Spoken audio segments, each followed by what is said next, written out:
അപ്പോൾ good evening every one. അപ്പം നമ്മൾ ഇന്ന് യൂറോപ്യൻ ക്ലാസിക്കൽ ലിറ്ററേച്ചറിലെ ഫസ്റ്റ് യൂണിറ്റാണ് ഡിസ്കസ് ചെയ്യാൻ പോകുന്നത്. ഈ ഫസ്റ്റ് യൂണിറ്റിൽ നമ്മൾ എന്തെല്ലാം കാര്യങ്ങളാണ് നോക്കുന്നതെന്നാണ് ഇന്ന് നമ്മൾ സ്റ്റാർട്ട് ചെയ്യുന്നത്. ഫസ്റ്റ് യൂണിറ്റിൻ്റെ പേര് തന്നെ approaching the Iliad, the EPIC and the Homeric tradition എന്നാണ്. അതായത് നമുക്കറിയാം ഇലിയാഡ് എന്ന് പറഞ്ഞിട്ടുള്ള വർക്കിനെ കുറിച്ചിട്ടും അതുപോലെ തന്നെ ഫേമസ് ആയിട്ടുള്ള റൈറ്റർ ഹോമറിനെ കുറിച്ചിട്ടൊക്കെ നമ്മൾ ലാസ്റ്റ് ക്ലാസ്സിലൊരു ചെറിയ രീതിയിലൊരു ഇൻട്രൊഡക്ഷൻ എന്നുള്ള രീതിയിൽ പറഞ്ഞു തന്നിട്ടുണ്ടായിരുന്നു. അപ്പോൾ അതിൻ്റെ ബാക്കി കാര്യങ്ങളിലേക്കാണ് ഇന്ന് പോകുന്നത്.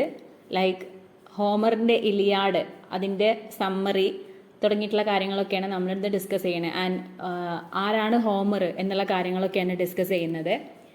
സോ തന്നിട്ടുള്ള PPT ഓപ്പൺ ആക്കുക. അതിൽ നമ്മൾ ഫസ്റ്റ് ഹോമറിൻ്റെ ഒരു ബ്രീഫായിട്ടുള്ള ഒരു കാര്യം കൊടുത്തിട്ടുണ്ട്. ഓക്കെ, അപ്പം നമ്മൾ ഹോമറിനെ കുറിച്ചിട്ടാണ് പറഞ്ഞിട്ടുണ്ടായിരുന്നത്. ആരാണ് ഹോമർ എന്നുള്ള കാര്യം. ഒരു ചിത്രം ഞാൻ അതിൽ കൊടുത്തിട്ടുണ്ട്, ഒരു പിക്ചർ. അത് നമ്മൾ ഗൂഗിളിൽ നിന്ന് എടുത്തിട്ടുള്ളൊരു ഫോട്ടോയാണ്. അദ്ദേഹത്തിൻ്റെ ഒരു ഏകദേശം ഒരു പോർട്രേറ്റ് ആണത്. ഓക്കെ, ഇനി നമ്മൾ ഹോമർ ആരാന്ന് നോക്കാം. ഹോമറിനെ അറിയപ്പെടുന്നത് എങ്ങനെയാണ്? ഫാദർ ഓഫ് ക്ലാസിക്കൽ ലിറ്ററേച്ചർ എന്നാണ്. ക്ലാസിക്കൽ ലിറ്ററേച്ചറിൻ്റെ ഫാദറായിട്ട് അറിയപ്പെടുന്ന ആളാണ് ഹോമർ.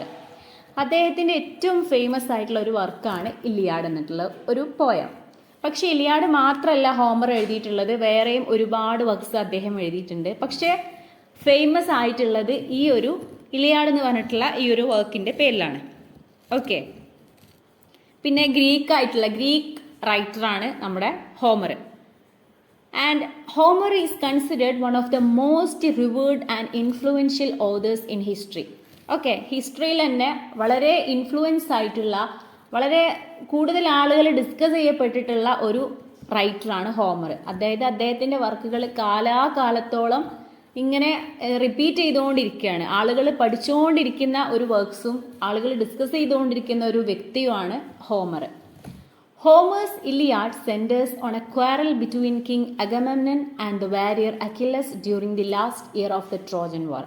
ഇനി ഇലിയാഡിനെ കുറിച്ചിട്ട് ഒറ്റ ലൈനിൽ പറഞ്ഞിട്ടുള്ള കാര്യം, ഇലിയാഡ് എന്ന് പറഞ്ഞിട്ടുണ്ടെങ്കിൽ കിങ് ആയിട്ടുള്ള അഗമെമ്നോനും അതുപോലെ തന്നെ വാരിയർ ആയിട്ടുള്ള അക്കിലസും തമ്മിലുള്ള ഒരു വാറാണ്. ആ വാറിന്റെ അവസാന വർഷം നടക്കുന്ന കാര്യങ്ങൾ ഒരു പോയത്തിലൂടെ പറഞ്ഞിട്ടുള്ളതാണ് നമ്മുടെ ഇലിയാഡ് എന്ന് പറഞ്ഞിട്ടുള്ള എപ്പിക് പോയം. ട്രോജൻ വാർ എന്നാണ് ആ വാറിനെ പറയുന്നത്. ആ ട്രോജൻ വാറിന്റെ അവസാനത്തെ വർഷം നടക്കുന്ന കാര്യങ്ങളാണ് ഇലിയാഡ് എന്ന് പറഞ്ഞിട്ടുള്ള പോയത്തിലൂടെ ഡിസ്കസ് ചെയ്യുന്നത്. ഓക്കെ, പിന്നെ നമ്മുടെ ഹോമറിന്റെ തന്നെ വേറൊരു വർക്കാണ് Odyssey. The Odyssey chronicles the 10-year journey of Odysseus. Odysseus എന്ന് പറഞ്ഞിട്ടുള്ള ക്യാരക്ടറിന്റെ 10 വർഷത്തോളം നീണ്ടിട്ടുള്ള ഒരു ജേർണി, ഒരു യാത്രേനെ കാണിക്കാനാണ് ഈ ഒഡീസി എന്നുള്ള വർക്കിൽ പറഞ്ഞിട്ടുള്ളത്. And he's king of Ithaca. Ithaca എന്ന് പറഞ്ഞിട്ടുള്ള പ്ലേസിലുള്ള കിങ് ആണ് ഈ Odysseus. Back to his home after the fall of Troy. The poems are in Homeric Greek, also known as epic Greek. Okay, ഇനി ഒരു ഒഡീസിന്റെ കാര്യം പറയുകയാണെങ്കിൽ ഫോൾ ഓഫ് ട്രോയിൽ നിന്ന് അതിന് ശേഷം തിരിച്ച് വീട്ടിലേക്ക് വരുമ്പോഴുള്ള ആ ഒരു യാത്ര, അതിനെയാണ് ഈ ഒരു വർക്കിലൂടെ പറയുന്നത്. പിന്നെ ഈ ഒരു ഒഡീസി എന്ന് പറഞ്ഞ വർക്കും ഇലിയാഡ് എന്ന് പറഞ്ഞ വർക്കും കണക്ട് ചെയ്യപ്പെട്ടിട്ടുള്ളതാണ്. ഇൻസിഡൻസ് ഒക്കെ ഇലിയാഡിന്റെ ഒരു കണ്ടിന്യൂഷൻ എന്നുള്ള രീതിയിലാണ് ഒഡീസിയും വരുന്നത്. പിന്നെ അദ്ദേഹം എഴുതിയിട്ടുള്ള ഈ പോയംസ് ഒക്കെ ലൈക്ക് നമ്മുടെ ഇലിയാഡൊക്കെ ഹോമറിക് ഗ്രീക്ക് എന്ന് പറഞ്ഞിട്ടുള്ള ലാംഗ്വേജിലാണ് എഴുതിയിട്ടുള്ളത്. ഓക്കെ, അത് പിന്നീട് ഒരുപാട് ആളുകൾ കൈമാറി നമുക്ക് അതിന്റെ ഒരു ലേറ്റസ്റ്റ് വേർഷൻ കിട്ടിയെന്ന് വേണമെങ്കിൽ പറയാം. ഫസ്റ്റ് അത് എഴുതിയിട്ടുള്ളത് ഹോമറിക് ഗ്രീക്ക് എന്ന ലാംഗ്വേജ് ആണ്. ആ ലാംഗ്വേജ് നോട്ട് ചെയ്ത് വെക്കുക, ഹോമറിക് ഗ്രീക്ക് ആണ് കേട്ടോ. അതുപോലെ തന്നെ എപ്പിക് ഗ്രീക്ക് എന്നും ആ ലാംഗ്വേജിനെ പറയപ്പെടുന്നുണ്ട്. നമ്മുടെ ഇലിയാഡ് എന്ന് പറഞ്ഞിട്ടുള്ളത് ഒരു ആൻഷ്യൻ പോയാണ്, അതായത് വളരെ ഇയേഴ്സ് മുന്നേ ഉള്ളൊരു പോയാണ്. ഗ്രീക്ക് ലാംഗ്വേജിലാണ് എഴുതിയിട്ടുള്ളത്. നമ്മുടെ ഹോമർ ആണ് കമ്പോസ് ചെയ്യപ്പെട്ടിട്ടുള്ളത്. ആൻഡ് പിന്നെ പറയുന്ന കാര്യം, ഓക്കെ, ഈ ഇലിയാഡ് എന്നുള്ളൊരു പോയം എന്ന് പറഞ്ഞിട്ടുണ്ടെങ്കിൽ വളരെ നമ്മൾ പറഞ്ഞു ഹിസ്റ്ററീസ് ആയിട്ട് കൈമാറിക്കൊണ്ട് വന്നതുമാണ്. ഒരുപാട് ഹിസ്റ്ററീസിലുള്ള ഒരുപാട് ലെജൻഡ്സ് ഡിസ്കസ് ചെയ്യപ്പെട്ടിട്ടുള്ള ഒരു പോയമാണ്. ഓക്കെ, അതായത് കണ്ടിന്യൂസ് ആയിട്ട് സ്റ്റിൽ നമ്മൾ അതിനെക്കുറിച്ച് റെഫർ ചെയ്യുന്നുണ്ട്. ഇനി നമ്മളെ വരാനുള്ള ഓക്കെ, അപ്പോൾ ഇത്രയും കാലമായിട്ട് നമ്മൾ ഡിസ്കസ് ചെയ്യുന്നതാണെന്ന് പറഞ്ഞു. ഇനി വരും തലമുറയും ഇതിനെക്കുറിച്ച് തന്നെയാണ് പഠിക്കുന്നത്. ലൈക്ക് ഈ ഒരു ലിറ്ററേച്ചർ ഫീൽഡ്, യൂറോപ്യൻ ക്ലാസിക്സ്, അതുപോലെ ഈ ലിറ്ററേച്ചർ, ഇംഗ്ലീഷ് ലിറ്ററേച്ചർ എന്നൊക്കെ പറയുമ്പോൾ അതിലെന്തായാലും ഹോമറിന്റെ ഇലിയാഡും ഒഡീസിയും ഒക്കെ നമ്മൾ ഒരു ലൈനെങ്കിലും നമ്മൾ വായിക്കാതെ നമ്മൾ ലിറ്ററേച്ചർ ഫിനിഷ് ആവില്ല. ഓക്കെ. ഓക്കെ, പിന്നെ ഈ ഒരു ഇലിയാഡിന്റെ കാലഘട്ടമാണ് പറയുന്നത്. ലൈക്ക് 8th സെഞ്ചുറി BC-യിലാണ് ഇത് കമ്പോസ് ചെയ്യപ്പെട്ടിട്ടുള്ളതെന്നാണ് പറയപ്പെടുന്നത്. കാരണം നിങ്ങൾക്കറിയാം, ഒരുപാട് കാലം മുന്നുള്ള കാര്യമാണ്. അതുകൊണ്ട് തന്നെ എക്സാക്ട് അങ്ങനെ തന്നെയാണ് നമുക്ക് വിശ്വസിക്കാൻ കഴിയില്ല. കാരണം അന്നൊന്നും അത്രയും ഡോക്യുമെന്റ്സും കാര്യങ്ങളൊന്നും അത്രയും കറക്റ്റ് അല്ലല്ലോ. അപ്പം അതുകൊണ്ട് തന്നെ അത് 8th BC-യിലാണ്, സെഞ്ചുറി BC-യിലാണ് കമ്പോസ് ചെയ്യപ്പെട്ടിട്ടുള്ളതെന്നാണ് ഒരു നിലവിലുള്ള ഒരു ഇൻഫർമേഷൻ എന്നുള്ളത്. പിന്നെ പറയുന്ന കാര്യം, ഇലിയാഡ് ഏകദേശം എത്രത്തോളം ഇയേഴ്സ് ഓൾഡ് ആണെന്നുള്ളതാണ്. ലൈക്ക് 3000 ഇയേഴ്സ് ഓൾഡ് ആയിട്ടുള്ളൊരു വർക്കാണ് ഇലിയാഡ്. ഓക്കെ, അതുപോലെ തന്നെ അത്രയും കാര്യങ്ങളാണ് അതിൻ്റെ ഒരു ബ്രീഫായിട്ടൊരു ഇൻട്രൊഡക്ഷൻ എന്നുള്ള രീതിയിൽ പറയാനുള്ളത്. പിന്നെ അതുപോലെ തന്നെ it is one of the oldest extant works of literature still widely read by modern audiences. നമ്മളിപ്പോൾ പറഞ്ഞ കാര്യമാണ്. അതായത് ഏറ്റവും ഓൾഡ് ആയിട്ടുള്ള ലിറ്ററേച്ചറിൻ്റെ വളരെ പ്രോമിനൻ്റ് ആയിട്ടുള്ള ഒരു വർക്കാണ് ഇലിയാഡ്. അത് തന്നെ അതിന് വേറൊരു സ്പെഷ്യാലിറ്റി എന്ന് പറയുന്നത് സ്റ്റിൽ ഇപ്പോഴും നമ്മളെന്താണ് മോഡേൺ ഓഡിയൻസ് അതിനെക്കുറിച്ച് റെഫർ ചെയ്യുന്നുണ്ട്, കാര്യങ്ങൾ പഠിക്കുന്നുണ്ട്. അതൊക്കെ ഇങ്ങനെ സ്റ്റിൽ നടന്നുകൊണ്ടിരിക്കുന്ന ഒരു സംഭവമാണ്. ഇലിയാഡ് നമുക്ക് എന്ത് പറയാം, ഇലിയാഡ് എന്താ പറയുക, മരിക്കാത്തൊരു വർക്കാണെന്ന് നമുക്ക് പറയാം. കാരണം എല്ലാ കാലഘട്ടത്തിലും എല്ലാവരും ഡിസ്കസ് ചെയ്യപ്പെടുന്ന വർക്കാണ്. ഞാൻ ഇത്രയും പറയുമ്പോൾ നിങ്ങൾക്ക് മനസ്സിലാവണം എത്രത്തോളം ഇമ്പോർട്ടൻ്റ് ആയിട്ടുള്ള ഒരു വർക്കാണ് ഇലിയാഡ് എന്നുള്ളത്. ഓക്കെ, അതായത് ഒരു 4 hour വർക്കാണെന്ന് പറയാം, എല്ലാ കാലത്തും ഉള്ള work. The poem is divided into 24 books and was written in dactylic hexameter. ഈ ഒരു പോയം 24 books ആയിട്ടാണ് ഡിവൈഡ് ചെയ്യപ്പെട്ടിട്ടുള്ളത്. ഈ ബുക്സ് എന്ന് പറഞ്ഞിട്ടുണ്ടെങ്കിൽ ഞാൻ ലാസ്റ്റ് ക്ലാസ്സിൽ പറഞ്ഞിട്ടുണ്ടായിരുന്നു, ഓരോ പാർട്സ്, ഓരോ വോളിയം എന്നുള്ളതിനെയാണ് 24 books ആയിട്ട് കൺവേർട്ട് ചെയ്തിട്ടുള്ളത്. പിന്നെ ഇത് എഴുതിയിട്ടുള്ള മെത്തേഡ് ഡെക്ടൈലിക് ഹെക്സാമീറ്റർ എന്നാണ്. ഓക്കെ, നമ്മൾ ഈ ഡെക്ടൈലിക് ഹെക്സാമീറ്റർ എന്ന് പറഞ്ഞിട്ടുണ്ടെങ്കിൽ അതായത് കൂടുതലായിട്ടും ആ ഒരു ഫോമിൽ എഴുതിയിട്ടുള്ളത് ആൻഷ്യൻ ഗ്രീക്കിലും ലാറ്റിനിലുമാണ്. ഓക്കെ, അതായത് ഇപ്പോൾ അങ്ങനെ പൊതുവെ ഈ ഒരു ഡെക്ടൈലിക് ഹെക്സാമീറ്റർ ആ ഒരു ഫോമിൽ എഴുതി കണ്ടിട്ടില്ല. ഓക്കെ, അപ്പോൾ ഈ ഒരു ഡെക്ടൈലിക് ഹെക്സാമീറ്റർ നമ്മൾ പറഞ്ഞു ലാറ്റിനിലും ഗ്രീക്കിലുമാണ് കൂടുതലായിട്ട് ഉപയോഗിച്ച് കണ്ടിട്ടുള്ളത്. അതും ആൻഷ്യൻ ടൈമിൽ, ഇപ്പോൾ ഉപയോഗിക്കുന്ന കാര്യമല്ല പറയുന്നത്. പിന്നെ ഒരു ഹെക്സാമീറ്റർ എന്നൊക്കെ പറഞ്ഞാൽ നിങ്ങൾക്ക് അറിയുമെന്ന് തോന്നുന്നു. നമ്മൾ ഓരോ പോയം എഴുതുമ്പോഴും അതിനോരോ ഫോം ഉണ്ടാവും. ലൈക്ക് നമ്മൾ അയാംബിക് പെൻഡാമീറ്റർ എന്നൊക്കെ പറയാറുണ്ടല്ലോ, ഡെക്ടൈൽസ്. ഓക്കെ, അങ്ങനെയൊക്കെ ഓരോന്ന് നമ്മൾ പറയുമല്ലോ. അതായത് ട്രിമീറ്റർ, ഓരോ മീറ്റർ ഉണ്ട് ഓരോ പോയത്തിന്. നമ്മുടെ ഇലിയാഡിൻ്റെ ഒരു മീറ്ററാണ് ഡെക്ടൈലിക് ഹെക്സാമീറ്റർ എന്ന് പറഞ്ഞിട്ടുള്ള ആ ഒരു ഫോമിൽ. ഓക്കെ, ഒരുപാട് മീറ്റേഴ്സ് ഉണ്ട്, ഓരോ സിലബിൾ ഉള്ളതാണ്. ഇപ്പോൾ ഡെക്ടൈലിക് ഹെക്സാമീറ്റർ എന്ന് പറഞ്ഞിട്ടുണ്ടെങ്കിൽ 6 ആയിട്ടുള്ള 6 സിലബിൾസ് ഉള്ളതാണ്. അതുപോലെ തന്നെ അയാംബിക് പെൻഡാമീറ്റർ ഉണ്ട് 10 സിലബിൾ ഉള്ളത്. അതുപോലെ 11 സിലബിൾ ഉള്ളതിനെ പറയും ഹെൻഡെക്ക സിലബിൾ എന്ന് പറയും. അങ്ങനെ ഓരോന്ന് പറയും. ഹെപ്റ്റാമീറ്റർ എന്ന് പറഞ്ഞിട്ടുണ്ടെങ്കിൽ 7 സിലബിൾ ഉള്ളതാണ്. ഓക്കെ, അതുപോലെ 6 സിലബിൾ ഉള്ളതിനെയാണ് അയാംബിക് ട്രിമീറ്റർ എന്ന് പറയും. അതുപോലെ ഒന്നാണ് ഡെക്ടൈലിക് ഹെക്സാമീറ്റർ. ക്ലിയർ ആണോ? ഓക്കെ, ഡെക്ടൈലിക് ഹെക്സാമീറ്റർ എന്ന് പറഞ്ഞെങ്കിൽ 6 സ്ട്രെസ്ഡ് ആയിട്ടുള്ള സിലബിൾ വരുന്നതാണ് ഡെക്ടൈലിക് ഹെക്സാമീറ്റർ. It contains 15,693 lines in its most widely accepted version. ഇനി ഇലിയാഡിന്റെ ലൈൻസ് എത്രയാന്ന് നോക്കാം. 50,000 ആണ്. 50,000 എബോ ആണ്. 15,693 ലൈൻസ് ആണ് നമ്മുടെ ഇലിയാഡ് എന്ന് പറഞ്ഞ വർക്കിന്റെ ലൈൻസ്. ഓക്കെ, അതായത് മോസ്റ്റ് വൈഡ്ലി അക്സെപ്റ്റഡ് വേർഷൻ, അതായത് ഇപ്പോൾ നിലവിലുള്ള എല്ലാവരും അക്സെപ്റ്റ് ചെയ്യപ്പെട്ടുള്ള, അതായത് ഓക്കെ ആണെന്നുള്ള, അതായത് അതാണ് ശരിക്കുള്ള ഇലിയാഡ് എന്ന് പറഞ്ഞിട്ട് അപ്രൂവ് ചെയ്യപ്പെട്ടിട്ടുള്ള ഇലിയാഡിന്റെ ലൈൻസ് ആണ് 15,693. ക്ലിയർ ആണോ? And it depicts a fierce quarrel between king Agamemnon and a celebrated warrior Achilles. നമ്മൾ നേരത്തെ പറഞ്ഞിട്ടുള്ള കാര്യം തന്നെയാണ്. കിങ് അഗമെമ്നോനും അതുപോലെ തന്നെ അക്കിലസ് എന്ന് പറഞ്ഞിട്ടുള്ള വാരിയറും തമ്മിലുള്ള ഒരു വാറാണ് നമ്മുടെ story. This poem written down in the Homeric Greek, a literary mixture of Ionic Greek and other dialects, probably around the late 8th or early 7th century BC. നമ്മൾ നേരത്തെ പറഞ്ഞു 8th BC-യിലാണ് ഇത് കമ്പോസ് ചെയ്യപ്പെട്ടിട്ടുള്ളത്. പക്ഷെ വേറെ ഇൻഫർമേഷനും കൂടി ഉണ്ട്, ഏർലി 7th ആണെന്നും പറയുന്നുണ്ട്. ഓക്കെ, 8th അവസാനം എന്നും പറയുന്നുണ്ട്, 7th ആദ്യം എന്ന് പറയുന്നത് നമുക്കറിയില്ല എങ്ങനെയാണെന്നുള്ള കാര്യം. ഓക്കെ, അപ്പോൾ ഒരു ഏകദേശം നിങ്ങൾ 8th or 7th എന്നുള്ള രീതിയിൽ എഴുതിയാൽ മതി. And critical themes in this poem include glory, pride, fate, wrath. Okay, ഇത്രയാണ് അതിൻ്റെ തീംസ്. ലവ് ഒക്കെ വരുന്നുണ്ട്, ഒരുപാട് തീംസ് വരുന്നുണ്ട്, നമ്മൾ ലാസ്റ്റ് ഡിസ്കസ് ചെയ്യും. ക്രിട്ടിക്കൽ തീംസ് ആണ്. ഗ്ലോറി വരുന്നുണ്ട്, പ്രൈഡ് വരുന്നുണ്ട്, ഫേറ്റ് വരുന്നുണ്ട്, റാത്ത് വരുന്നുണ്ട്. This is a long story and made with more complex. Approx the work with the help of the two Indian epic Ramayana and Mahabharata. Okay, അതായത് നമ്മുടെ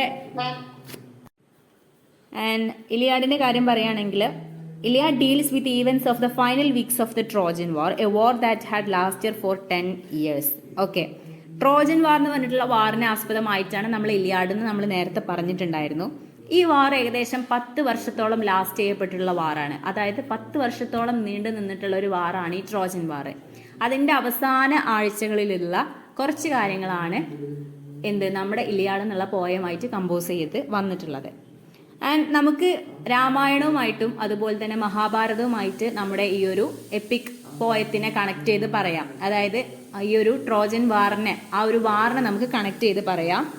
അതിനായിട്ട് ഇവിടെ പറയുന്നത് മഹാഭാരതത്തിനെ കുറിച്ച് നോക്കുകയാണെങ്കിൽ മഹാഭാരതം, രാമായണം ഒക്കെ ഓരോ ഇന്ത്യൻ എപ്പിക്സ് ആണ്. ഇതിലെന്താണ് Mahabharata 18 days of the Kurukshetra war. Kurukshetra വാറിനെ ആസ്പദമായിട്ടാണ് മഹാഭാരത എന്ന് പറഞ്ഞിട്ടുള്ള ആ ഒരു സ്റ്റോറി വന്നിട്ടുള്ളത്. അത് ഏകദേശം 18 ദിവസത്തോളം ലോങ് ചെയ്യപ്പെട്ടിട്ടുള്ള ഒരു വാറാണ്. And the Ramayana also devotes its main story to the last years of Rama's 14 years of exile when he fights with Ravana to restore Sita from Ravana's kingdom of Lanka. ഇനി രാമായണത്തിന്റെ കേസ് എടുക്കുകയാണെന്നുണ്ടെങ്കിൽ അവിടെയും ഏകദേശം ഒരുപാട് ഇയേഴ്സ് ആയിട്ട് നമ്മുടെ രാമന് 14 years എന്നാണ് പറയുന്നത്, 14 വർഷത്തോളം കാട്ടിലേക്ക് എക്സൈൽ ചെയ്യപ്പെടുന്ന ഒരു സംഭവമൊക്കെ ഉണ്ടല്ലോ. അപ്പോൾ അതിനുശേഷം വരുന്ന കാര്യങ്ങൾ, അവസാന കാര്യങ്ങളൊക്കെയാണ് അതിന്റെ മെയിൻ സ്റ്റോറി ആയിട്ട് പറയുന്നത്. അങ്ങനെ രാവണനുമായിട്ട് ഫൈറ്റ് ചെയ്തിട്ട് സീതേനെ ക്യാച്ച് ചെയ്യാൻ വേണ്ടി വരുന്നതും ലങ്കയിലേക്ക് വരുന്നതൊക്കെയുള്ള കാര്യങ്ങളാണ് രാമായണത്തിൽ പറയുന്നത്. അപ്പൊ ഇതൊക്കെ ഏകദേശം ഒരു കണക്റ്റഡ് ആണ്. അതായത് ഒരു കുറച്ച് കാലങ്ങളാണ്. മഹാഭാരത ആണെങ്കിൽ 18 days വാറാണ്. രാമായണ ആണെങ്കിൽ 14 years എക്സൈലിന്റെ കാര്യങ്ങളാണ് പറയുന്നത്. ആൻഡ് നമ്മുടെ ട്രോജൻ വാർ ആണെങ്കിൽ 10 years ആയിട്ടുള്ള നടക്കുന്ന വാറാണ്. അപ്പൊ അതൊക്കെ ചെറിയ രീതിയിലെങ്കിലും ഇത് മൂന്നും തമ്മിലൊരു കണക്ഷൻ ഉണ്ട്. ഓക്കെ, ഇനി ഇലിയാഡ് വാർ ആരൊക്കെ തമ്മിലാണെന്നാണ്. ഇലിയാഡ് വാർ വരുന്നത് ഗ്രീക്സും അതുപോലെ തന്നെ ട്രോജൻസും തമ്മിലാണ്. അതായത് നിങ്ങൾക്കറിയാം, എന്തൊരു വാറാണെങ്കിലും ഓപ്പോസിറ്റ് ആയിട്ടുള്ള 2 ടീംസ് ഉണ്ടാവും. ഇവിടെ നമ്മുടെ വാറിലുള്ള ടീംസ് ആണ് ഗ്രീക്ക് ആയിട്ടുള്ള ആളുകളും പിന്നെ അതുപോലെ തന്നെ ഓപ്പോസിറ്റ് വരുന്നത് ട്രോജൻസ് എന്ന് പറഞ്ഞിട്ടുള്ള ഒരു ടീമുമാണ്. ക്ലിയർ ആണോ? ട്രോജൻസും അതുപോലെ തന്നെ ഗ്രീക്സും ഇവരെന്ത് ചെയ്യുന്നുണ്ട്? Abduction of Helen by the Trojan prince Paris. Okay, ഒരു ഹെലൻ എന്ന് പറഞ്ഞിട്ടുള്ള ഒരു ക്വീനെ കുറിച്ചിട്ട് പറയുന്നുണ്ട്. ഈ ഹെലൻ എങ്ങനെയാന്ന് വെച്ചിട്ടുണ്ടെങ്കിൽ അന്ന് അറിയപ്പെടുന്നത് വേൾഡിലെ ഏറ്റവും ബ്യൂട്ടിഫുൾ ആയിട്ടുള്ള വുമൺ, ബ്യൂട്ടിഫുൾ ആയിട്ടുള്ള ലേഡി ആയിട്ട് അറിയപ്പെടുന്ന ആളാണ് Helen.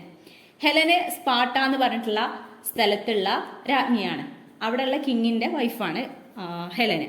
You know that Helen of Sparta എന്നുള്ള ടേം, ആ ഒരു നെയിം നിങ്ങൾ ഒരുപാട് കേട്ടിട്ടുണ്ടാവും എന്ന് വിചാരിക്കുന്നു. ലോകത്തിലെ ഏറ്റവും സുന്ദരി ആയിട്ടുള്ള സ്ത്രീ എന്ന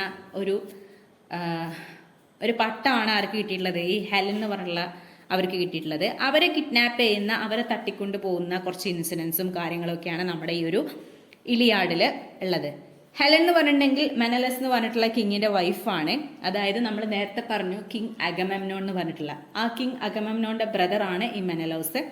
മെനലോസിന്റെ വൈഫാണ് ഹെലന്.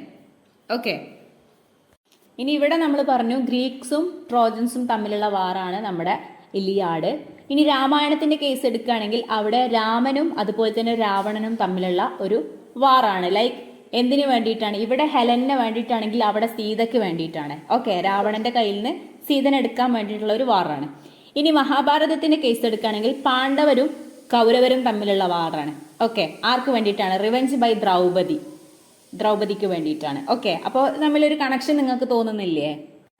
പിന്നെ Ramayana is the battle between good and എവിൽ that Rama and Ravana.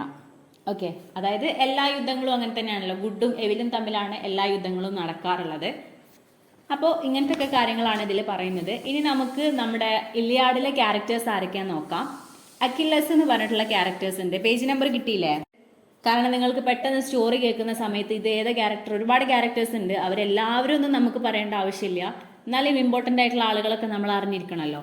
അപ്പം അതുകൊണ്ടാണ് ആദ്യം ക്യാരക്ടേഴ്സിനെ പറയുന്നത്. അപ്പം നിങ്ങൾക്ക് കഥ പറയുന്ന സമയത്ത് ആരൊക്കെ എവിടേക്കാന്ന് മനസ്സിലാവും. സോ ക്യാരക്ടേഴ്സിനെ കുറിച്ച് പറയുകയാണെങ്കിൽ ഫസ്റ്റ് വൺ ആണ് Achilles, the son of the military man Peleus and the sea nymph തെറ്റിസ്.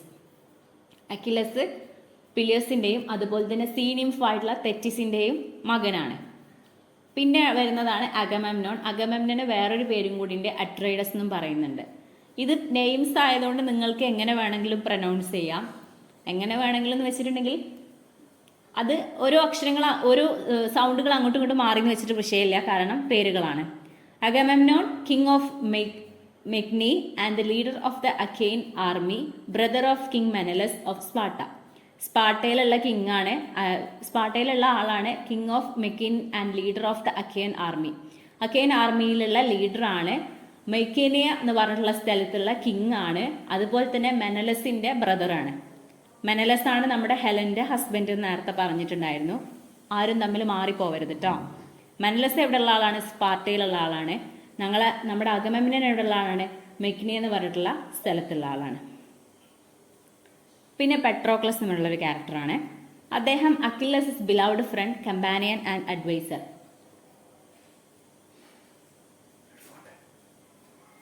അദ്ദേഹം ആരാണ്? പെട്രോക്ലസ് അക്കില്ലസിന്റെ ഫ്രണ്ടാണ്. അക്കില്ലസ് നമ്മൾ ആദ്യം പറഞ്ഞ ക്യാരക്ടർ. പിന്നെ ഒഡീസിയസ് എന്ന് പറഞ്ഞിട്ടുള്ള ഒരു ക്യാരക്ടർ വരുന്നുണ്ട്, a fine warrior and the cleverest of the Achaean commanders.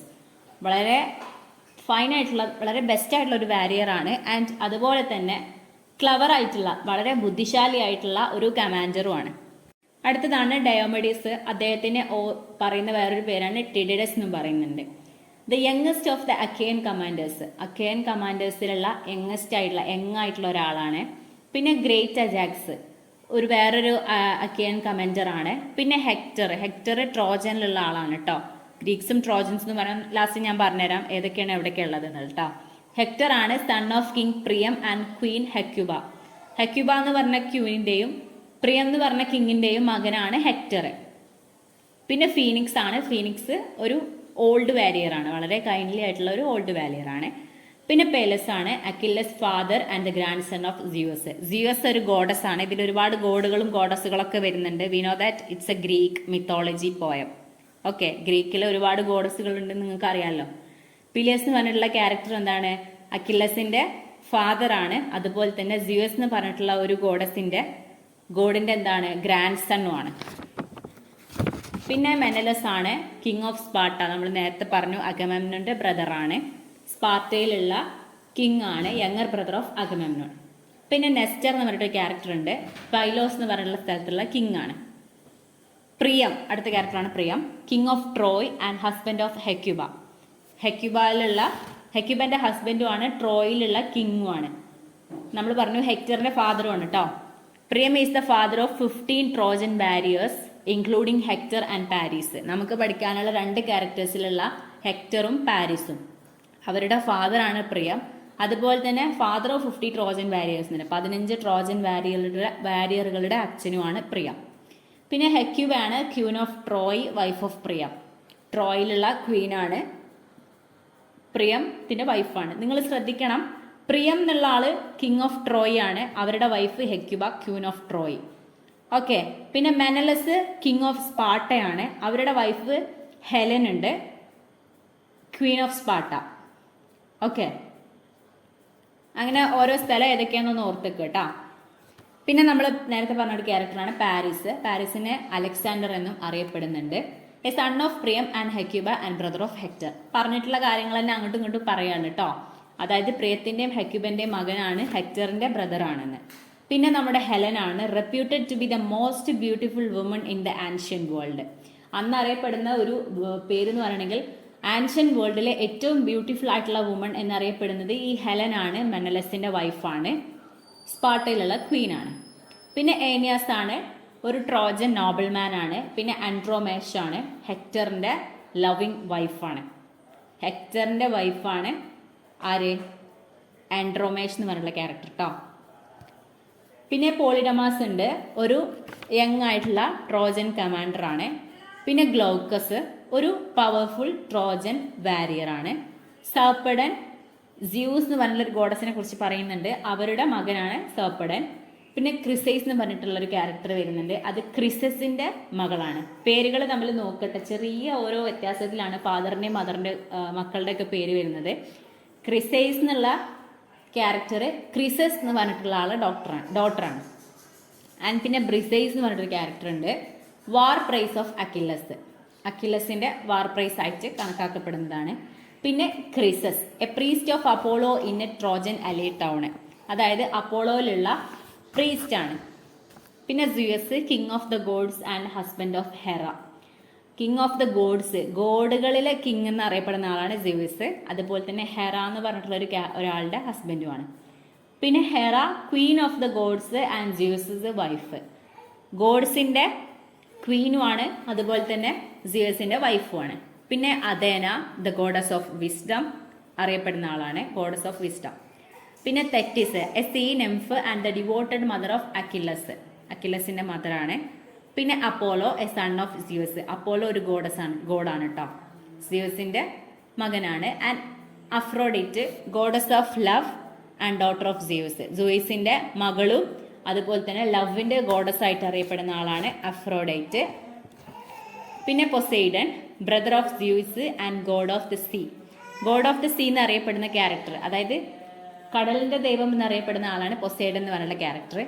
പിന്നെ Hephaestus god of fire and husband of Aphrodite, അതായത് ഫയറിന്റെ ദൈവമായിട്ട് അറിയപ്പെടുന്ന ആളാണ് ഹെഫേസ്റ്റസ്, അതുപോലെ തന്നെ അഫ്രോഡൈറ്റിന്റെ ഹസ്ബൻഡാണ്. ദെൻ ആർടെമിസ് ആണ്. ആർടെമിസ് ദ ഗോഡസ് ഓഫ് ഹണ്ടിന്റെ ഗോഡസ് ആയിട്ട് കണക്കാക്കപ്പെടുന്നത്, വേട്ടയാടുന്നതിന്റെ ഗോഡസ് ആയിട്ട് കണക്കാക്കപ്പെടുന്ന ആളാണ് ആർടെമിസ്. ദെൻ അരസ് ആണ് god of war and lover of Aphrodite, വാറിന്റെ ഗോഡായിട്ട് കണക്കാക്കുന്ന ആളാണ് അരസ്. അതുപോലെ തന്നെ അഫ്രോഡൈറ്റിന്റെ ലവർ ആണെന്ന് പറയുന്നത് കേട്ടോ. അഫ്രോഡൈറ്റിന്റെ ഹസ്ബൻഡ് ആണ് ഹെഫേസ്റ്റസ് കേട്ടോ, പേരുകൾ നമ്മൾ മാറിപ്പോവരുത്. പിന്നെ ഹെർമസ് ആണ് മെസ്സഞ്ചർ ഓഫ് ദ ഗോഡ്സ്, എല്ലാ ഗോഡുകളുടെ മെസ്സഞ്ചർ ആണ് ഹെർമസ്. പിന്നെ ഐറിസ് എന്ന് പറഞ്ഞിട്ടൊരു ക്യാരക്ടർ ഉണ്ട്, അത് സ്യൂസിന്റെ മെസ്സഞ്ചർ ആണ്. ഓക്കെ, ഇത്രയും ക്യാരക്ടേഴ്സ് ആണ് ഇതിലുള്ളത്. ഒരുപാട് ക്യാരക്ടേഴ്സിനെ ഇപ്പോൾ പറഞ്ഞു. ഇനി നമുക്ക് ട്രോജൻ വാറിനെ കുറിച്ചിട്ടാണ് നമ്മൾ ഈ ഒരു ഇലിയാഡ് എന്നുള്ള സ്റ്റോറി എന്ന് പറഞ്ഞു. അതിന്റെ അവസാനത്തിൽ നടക്കുന്ന ആ ഒരു കാര്യങ്ങളാണ് ഇലിയാഡിലൂടെ പറയുന്നത്. Okay, 9 years after the start of the Trojan War, the Greek army sacks a town allied with Troy. During the battle, the Achaeans capture a pair of beautiful maidens, Chryses and Briseis. അതായത് ഞാൻ ഓരോ paragraph വായിച്ചിട്ട് അതിന്റെ ബ്രീഫായിട്ടുള്ള analysis പറയാണ് കേട്ടോ, line by line പറയുന്നില്ല.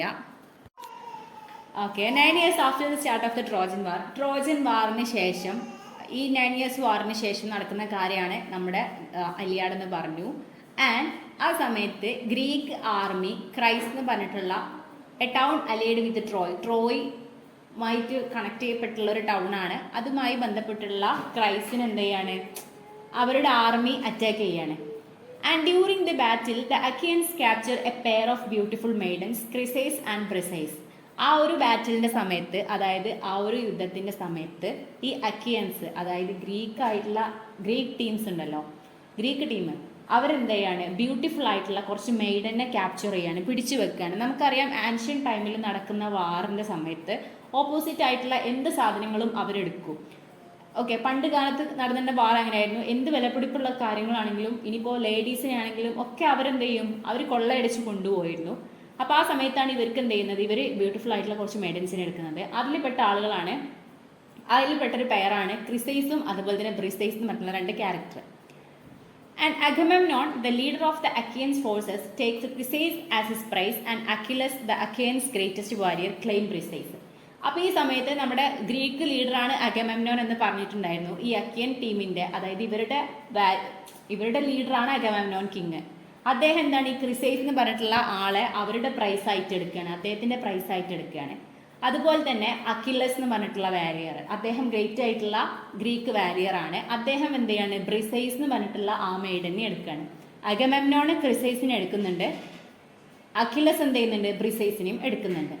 And Chryseis father Chryses, who serves as a priest of the god Apollo, offers an enormous ransom in return for his daughter, but Agamemnon refuses to give Chryses back.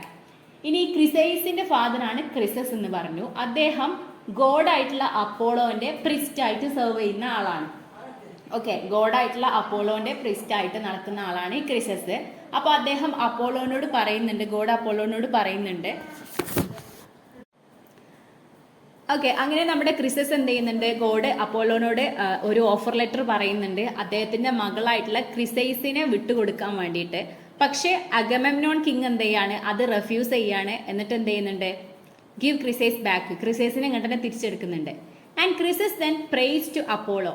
ആ സമയത്ത് Chryses എന്തുണ്ട്, അപ്പോളോനോട് പ്രാർത്ഥിച്ച് പറയുന്നുണ്ട്, who sends a plague upon the Achaean camp. അതായത് Apollo ഒരു ഗോഡാണല്ലോ, അതുകൊണ്ട് തന്നെ ഈ ഗ്രീക്ക് പീപ്പിളിന്റെ ഇടയിലേക്ക് പ്ലാഗ് എന്ന് പറഞ്ഞിട്ടുള്ള ഒരു disease, I think you know that watts plague. Plague എന്ന് പറഞ്ഞ ഡിസീസ് എന്താണെന്ന് അറിയുന്നു ഞാൻ വിചാരിക്കുന്നു. അറിയില്ലേ? അതായത് ഒരുപാട് ആളുകൾ കംപ്ലീറ്റ് ഒരു ഡിസീസ്, വളരെ സ്പ്രെഡായി പോകുന്ന ഒരു ഡിസീസ് പോലെ പണ്ട് കാലത്ത് ഉണ്ടായിരുന്ന ഒരു അസുഖമാണ് ഈ പ്ലാഗ്. ഓക്കെ, അങ്ങനെ ആ ഒരു പ്ലാഗ് എന്ന് പറഞ്ഞ ഡിസീസ് നമ്മുടെ ഗ്രീക്കിന്, ഓക്കെ, അങ്ങനെ പ്ലാഗ് എന്ന് പറഞ്ഞ ഡിസീസ് ഗ്രീക്സിന് കൊടുക്കാൻ വേണ്ടിയിട്ട് അപ്പോളോ ഗോഡിനോട് പ്രേ ചെയ്യാണ്. After many Achaeans die Agamemnon consults the prophet Calchas to determine the cause of the plague. അങ്ങനെ ഒരുപാട് ഗ്രീക്ക് ആയിട്ടുള്ള ആളുകൾ മരിച്ചുപോയി ഈ ഒരു പ്ലാഗ് സംഭവിച്ചുകൊണ്ട്. ആ സമയത്ത് നമ്മുടെ അഗമെമ്നോൻ എന്ന് പറഞ്ഞ ക്യാരക്ടർ പ്രൊഫറ്റ് ആയിട്ടുള്ള, പ്രവാചകനായിട്ടുള്ള കൽച്ചസിനോട് പറയുന്നുണ്ട് എന്തുകൊണ്ടാണ് ഈ പ്ലാഗ് ഇവിടെ വന്നിട്ടുള്ളത് എന്നുള്ള കാര്യം. When he learns that Chryseis is the cause, he reluctantly gives her up but then demands Briseis from Achilles as a compensation. അങ്ങനെ ആ സമയത്ത് അദ്ദേഹം അഗമെമ്നോൺ തിരിച്ചറിയുന്നുണ്ട് എന്താണ്, ക്രിസൈസ് ആണ് ഇതിന് കാരണം അവരുടെ മകളായിട്ടുള്ള ക്രിസൈസിനെ തിരിച്ചു കൊടുക്കാത്തതിന്റെ പേരിൽ പ്രാർത്ഥിച്ചിട്ട് കിട്ടിയതാണെന്നൊക്കെയാണ് പറയുന്നത്. ആ സമയത്ത് നമ്മുടെ അഗമെമ്നോൺ പറയുന്ന ഒരു കാര്യമുണ്ട്, അവരെന്ത് ചെയ്യുന്നുണ്ട്, ഈ ക്രിസൈസിനെ തിരിച്ചു കൊടുക്കുന്നുണ്ട്. പകരം അക്കില്ലസിന് കിട്ടിയിട്ടുള്ള ബ്രിസൈസിനെ കമ്പൻസേഷൻ ആയിട്ട് തനിക്ക് വേണമെന്ന് പറയാണ്.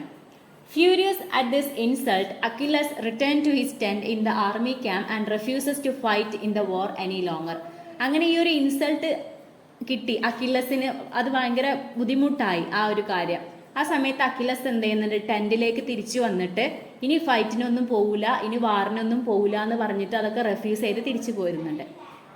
He vengefully yearns to see the Achaeans destroyed and asks his mother, the sea nymph Thetis, to enlist the service of Zeus, king of the gods, toward this end. അങ്ങനെ അദ്ദേഹം കാര്യങ്ങളൊക്കെ അറിയുന്നുണ്ട്. അങ്ങനെ ഒരുപാട് കാര്യങ്ങൾ, ഒരുപാട് നാശനഷ്ടങ്ങൾ അവിടെ സംഭവിക്കുന്നുണ്ട്. ആ സമയത്ത് അവരുടെ മദറിനോട് ചോദിക്കുന്നുണ്ട്, മദറായിട്ടുള്ള തെറ്റിസ്, സീ നിംഫിനോട് ഓരോ കാര്യങ്ങൾ ചോദിക്കുന്നുണ്ട്, ഈ ഒരു ഡിസ്ട്രോയിനെ കുറിച്ചിട്ടൊക്കെ ചോദിക്കുന്നുണ്ട്. അതുപോലെ തന്നെ സൂയിസ് കിങ്ങിന്റെ സർവീസ് അവിടെ ആവശ്യപ്പെടുന്നുണ്ട്. സൂയിസ് കിങ് എന്ന് പറയണമെങ്കിൽ കിങ് ഓഫ് ഗോഡ്സ് ആണ്, ദൈവങ്ങളുടെ രാജാവായിട്ട് അറിയപ്പെടുന്ന ആളാണ് സൂയിസ്. അവരുടെ സർവീസ് അവിടെ ചോദിക്കുന്നുണ്ട്. And the Trojan and Achaean sides have declared a ceasefire with each other but now the Trojans breach the treaty and Zeus comes to their aid. അങ്ങനെ ആ സമയത്ത് നമ്മുടെ ട്രോജൻസും ഗ്രീക്സും തമ്മിൽ എന്ത് ചെയ്യാണ്, ഒരു സീസ് ഫയർ തന്നെ നടക്കുകയാണ്. അതായത് വളരെ വലിയ രീതിയിൽ തന്നെ ഒരു ഫൈറ്റ് പോലെ നടക്കുകയാണ്. പക്ഷെ ഇപ്പൊ എന്താണ്, now the Trojans breach the treaty and Zeus come to their aid. ആ സമയത്ത് സൂയിസ് ദൈവം ഈ ട്രോജൻസിന് എയ്ഡ് ആയിട്ടാണ് പിന്നീട് വരുന്നത്. ആ സൂയിസ് സപ്പോർട്ടിങ് ദ ട്രോജൻസിനെയാണ് അവിടെ സൂയിസ് സപ്പോർട്ട് ചെയ്യുന്നത്. And Achilles refusing to fight the Achaeans suffer great losses. ആ സമയത്ത് നമ്മുടെ അക്കില്ലസ് എന്ത് ചെയ്യുന്നുണ്ട്, ഫൈറ്റ് ചെയ്യാൻ റെഫ്യൂസ് ചെയ്യുന്നുണ്ട്. അതായത് ഇനി ഫൈറ്റ് ചെയ്യൂല, യുദ്ധത്തിന് ഇറങ്ങൂല എന്ന് പറയുന്നുണ്ട്. ആ സമയത്ത് നമ്മുടെ ഗ്രീക്കിന് ഒരുപാട് നാശനഷ്ടങ്ങൾ സംഭവിക്കുന്നുണ്ട്. കാരണം ട്രോജൻസിനെ സപ്പോർട്ട് ചെയ്യുന്നത് ആരാണ്, കിങ് ഓഫ് ഗോഡ്സ് ആണ്, ദൈവങ്ങളുടെ രാജാവാണ്. Several days of fierce conflict ensue, including duels between Paris and Menelaus and between Hector and Ajax.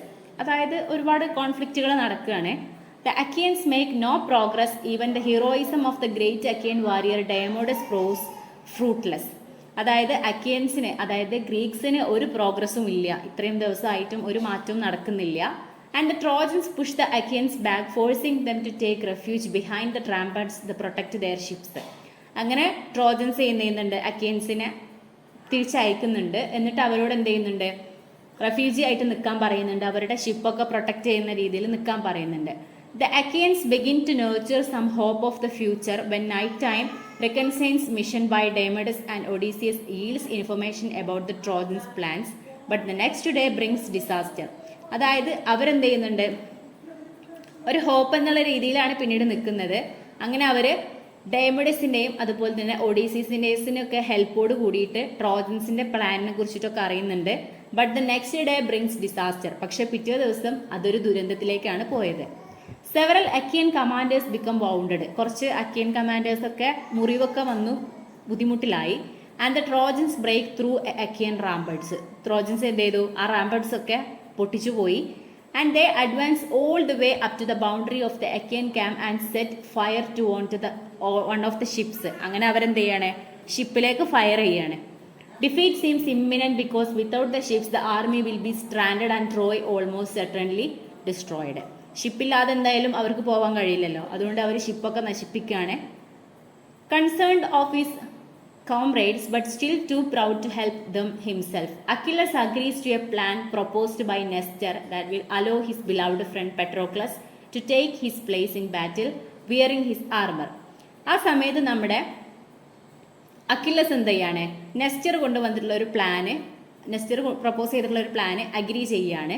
അത് അദ്ദേഹത്തിൻ്റെ ബിലൗഡ് ഫ്രണ്ടായിട്ടുള്ള പെട്രോക്ലസിനോട് പറയുന്നുണ്ട്. അതുപോലെ തന്നെ അവരുടെ ആർമറൊക്കെ ധരിക്കാൻ, ആർമർ എന്ന് പറഞ്ഞെങ്കിൽ യുദ്ധത്തിൽ ധരിക്കുന്ന ഒരു ടൈപ്പ് ഓഫ് സംഭവമാണ്, അതൊക്കെ എടുക്കാൻ അവർ ആരോട് പറയുന്നുണ്ട്? പെട്രോക്ലസിനോട് പറയുന്നുണ്ട്.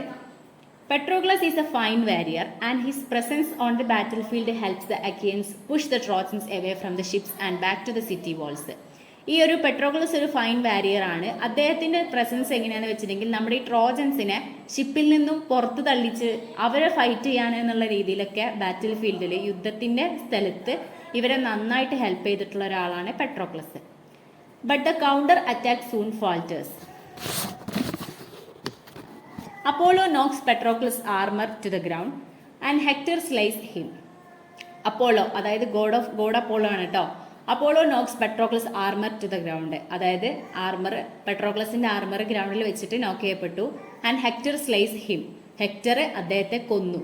Fighting then breaks out as both sides try to lay claim to the body and armor. അങ്ങനെ എന്താണ്? Fighting then breaks out the both sides try to lay claim to the body and armor. ആ ബോഡിന്റെയും ആർമറിന്റെയും ഒക്കെ എല്ലാ ഭാഗങ്ങളും ഇങ്ങനെ break ചെയ്തുകൊണ്ടിരിക്കുകയാണ് ഈ fight ചെയ്തുകൊണ്ടിരിക്കുമ്പോൾ. And Hector ends up with the armor, but the Achaeans, thanks to a courageous effort by Menelaus and others, manage to bring the body back their camp. Hector എന്ത് ചെയ്യാണ്? അത് അവസാനിപ്പിക്കുകയാണ്. പക്ഷെ എക്കിയൻസ് എന്ത് ചെയ്യുന്നുണ്ട്? Courageous effort by Menelaus and others, ആ ഒരു body, അതായത് നമ്മുടെ ആരുടെ ബോഡിയാണ്? പെട്രോക്ലസിന്റെ ആ ഒരു ബോഡി തിരിച്ചു കൊണ്ടുവരാൻ വേണ്ടിയിട്ട്, ക്യാമ്പിലേക്ക് തന്നെ തിരിച്ചു കൊണ്ടുവരാൻ വേണ്ടിയിട്ടുള്ള കാര്യങ്ങളൊക്കെ നടത്തുന്നുണ്ട്. When Achilles discovers that Hector has killed Patroclus, Achilles പിന്നീടാണ് അറിയുന്നത് തൻ്റെ ബെസ്റ്റ് ഫ്രണ്ട് ആയിട്ടുള്ള പെട്രോക്ലസിനെ കൊന്നിട്ടുള്ളത് ഹെക്ടർ ആണെന്നുള്ള കാര്യം. And he feels with such grief and rage that he agrees to reconcile with Agamemnon and rejoin the battle. ആ ഒരു fire അദ്ദേഹത്തെ ഭയങ്കരമായിട്ട് അദ്ദേഹത്തിന്റെ മനസ്സിൽ കയറി. കാരണം ഭയങ്കര ദേഷ്യം ഉണ്ടായിരുന്നു, ഭയങ്കര റേജ് ആയിട്ട് ഹെക്ടറിനെ എങ്ങനെയെങ്കിലും അദ്ദേഹത്തിനോട് പൊരുതണം എന്നുള്ള വാശിയിൽ എന്ത് ചെയ്യാണ്? അഗമെംനോനോട് പറഞ്ഞിട്ട് വീണ്ടും യുദ്ധത്തിലേക്ക് വരികയാണ് Achilles. Thetis goes to Mount Olympus and persuades the god Hephaestus to ഫോഗ് Achilles a new suit of armour. ആ സമയത്ത് നമ്മുടെ തെറ്റിസ് ഉണ്ടല്ലോ, തെറ്റിസ് എന്താണ്? മൗണ്ട് ഒളിമ്പസിലേക്ക് പോകുന്നുണ്ട്. എന്തിനു വേണ്ടിയിട്ട്? ഗോഡായിട്ടുള്ള ഹെഫസ്റ്റസിനെ കാണാൻ വേണ്ടിയിട്ട്. അക്കില്ലസിന് ഒരു പുതിയ സ്യൂട്ട് ഓഫ് ആർമർ കിട്ടാൻ വേണ്ടിയിട്ട് പോവുകയാണ്. Which she presents to him the next morning, പിറ്റേന്ന് രാവിലെ അവർക്ക് പ്രസന്റ് ചെയ്യാൻ വേണ്ടിയിട്ടാണ്. And Achilles then rides out to the battle at a head of Achaean army. Achilles പിറ്റേ ദിവസം അക്കിയൻ ആർമീന്റെ ഹെഡായിട്ട് ബാറ്റിൽ ഗ്രൗണ്ടിലേക്ക് പോവുകയാണ്. Meanwhile Hector not expecting Achilles to rejoin the battle. ആ സമയത്ത് നമ്മുടെ ഹെക്ടർ ഒരിക്കലും പ്രതീക്ഷിച്ചിട്ടില്ല അക്കില്ലസ് വീണ്ടും യുദ്ധത്തിന് വരും എന്നുള്ള കാര്യം. And has ordered his men to camp outside the wall of Troy. But when the Trojan army glimpses Achilles it flees in terror back behind the city walls. അങ്ങനെ അവർ ഒരിക്കലും അറിഞ്ഞിട്ടില്ല. പക്ഷെ ദ ട്രോജൻ ആർമി എന്താണ്? Glimpses Achilles, അക്കില്ലസിന്റെ വരവൊന്നും അവരൊട്ടും പ്രതീക്ഷിച്ചിട്ടില്ല. അതെന്താണ്? ഒരു ടെറർ ബാക്കാണ് കൊടുത്തിട്ടുണ്ടായിരുന്നത്. Achilles cuts down every Trojan he sees. Achilles എന്താ ചെയ്യുന്നത്? ഇവിടെ വന്നപ്പോൾ തൊട്ടനെ കാണുന്ന എല്ലാ ട്രോജൻ ആളുകളെയും വെട്ടിക്കൊലപ്പെടുത്തുക ചെയ്യുന്നത്. കട്ട്സ് എന്നാ പറയുന്നത്, കട്ട് ഡൗൺ എന്നാ പറയുന്നത്, വെട്ടിയിട്ടാണ് ചെയ്യുന്നത്. Strengthened by his rage, he even fights the god of the river Xanthus, who is angered that Achilles has caused so many corpses to fall into the streams.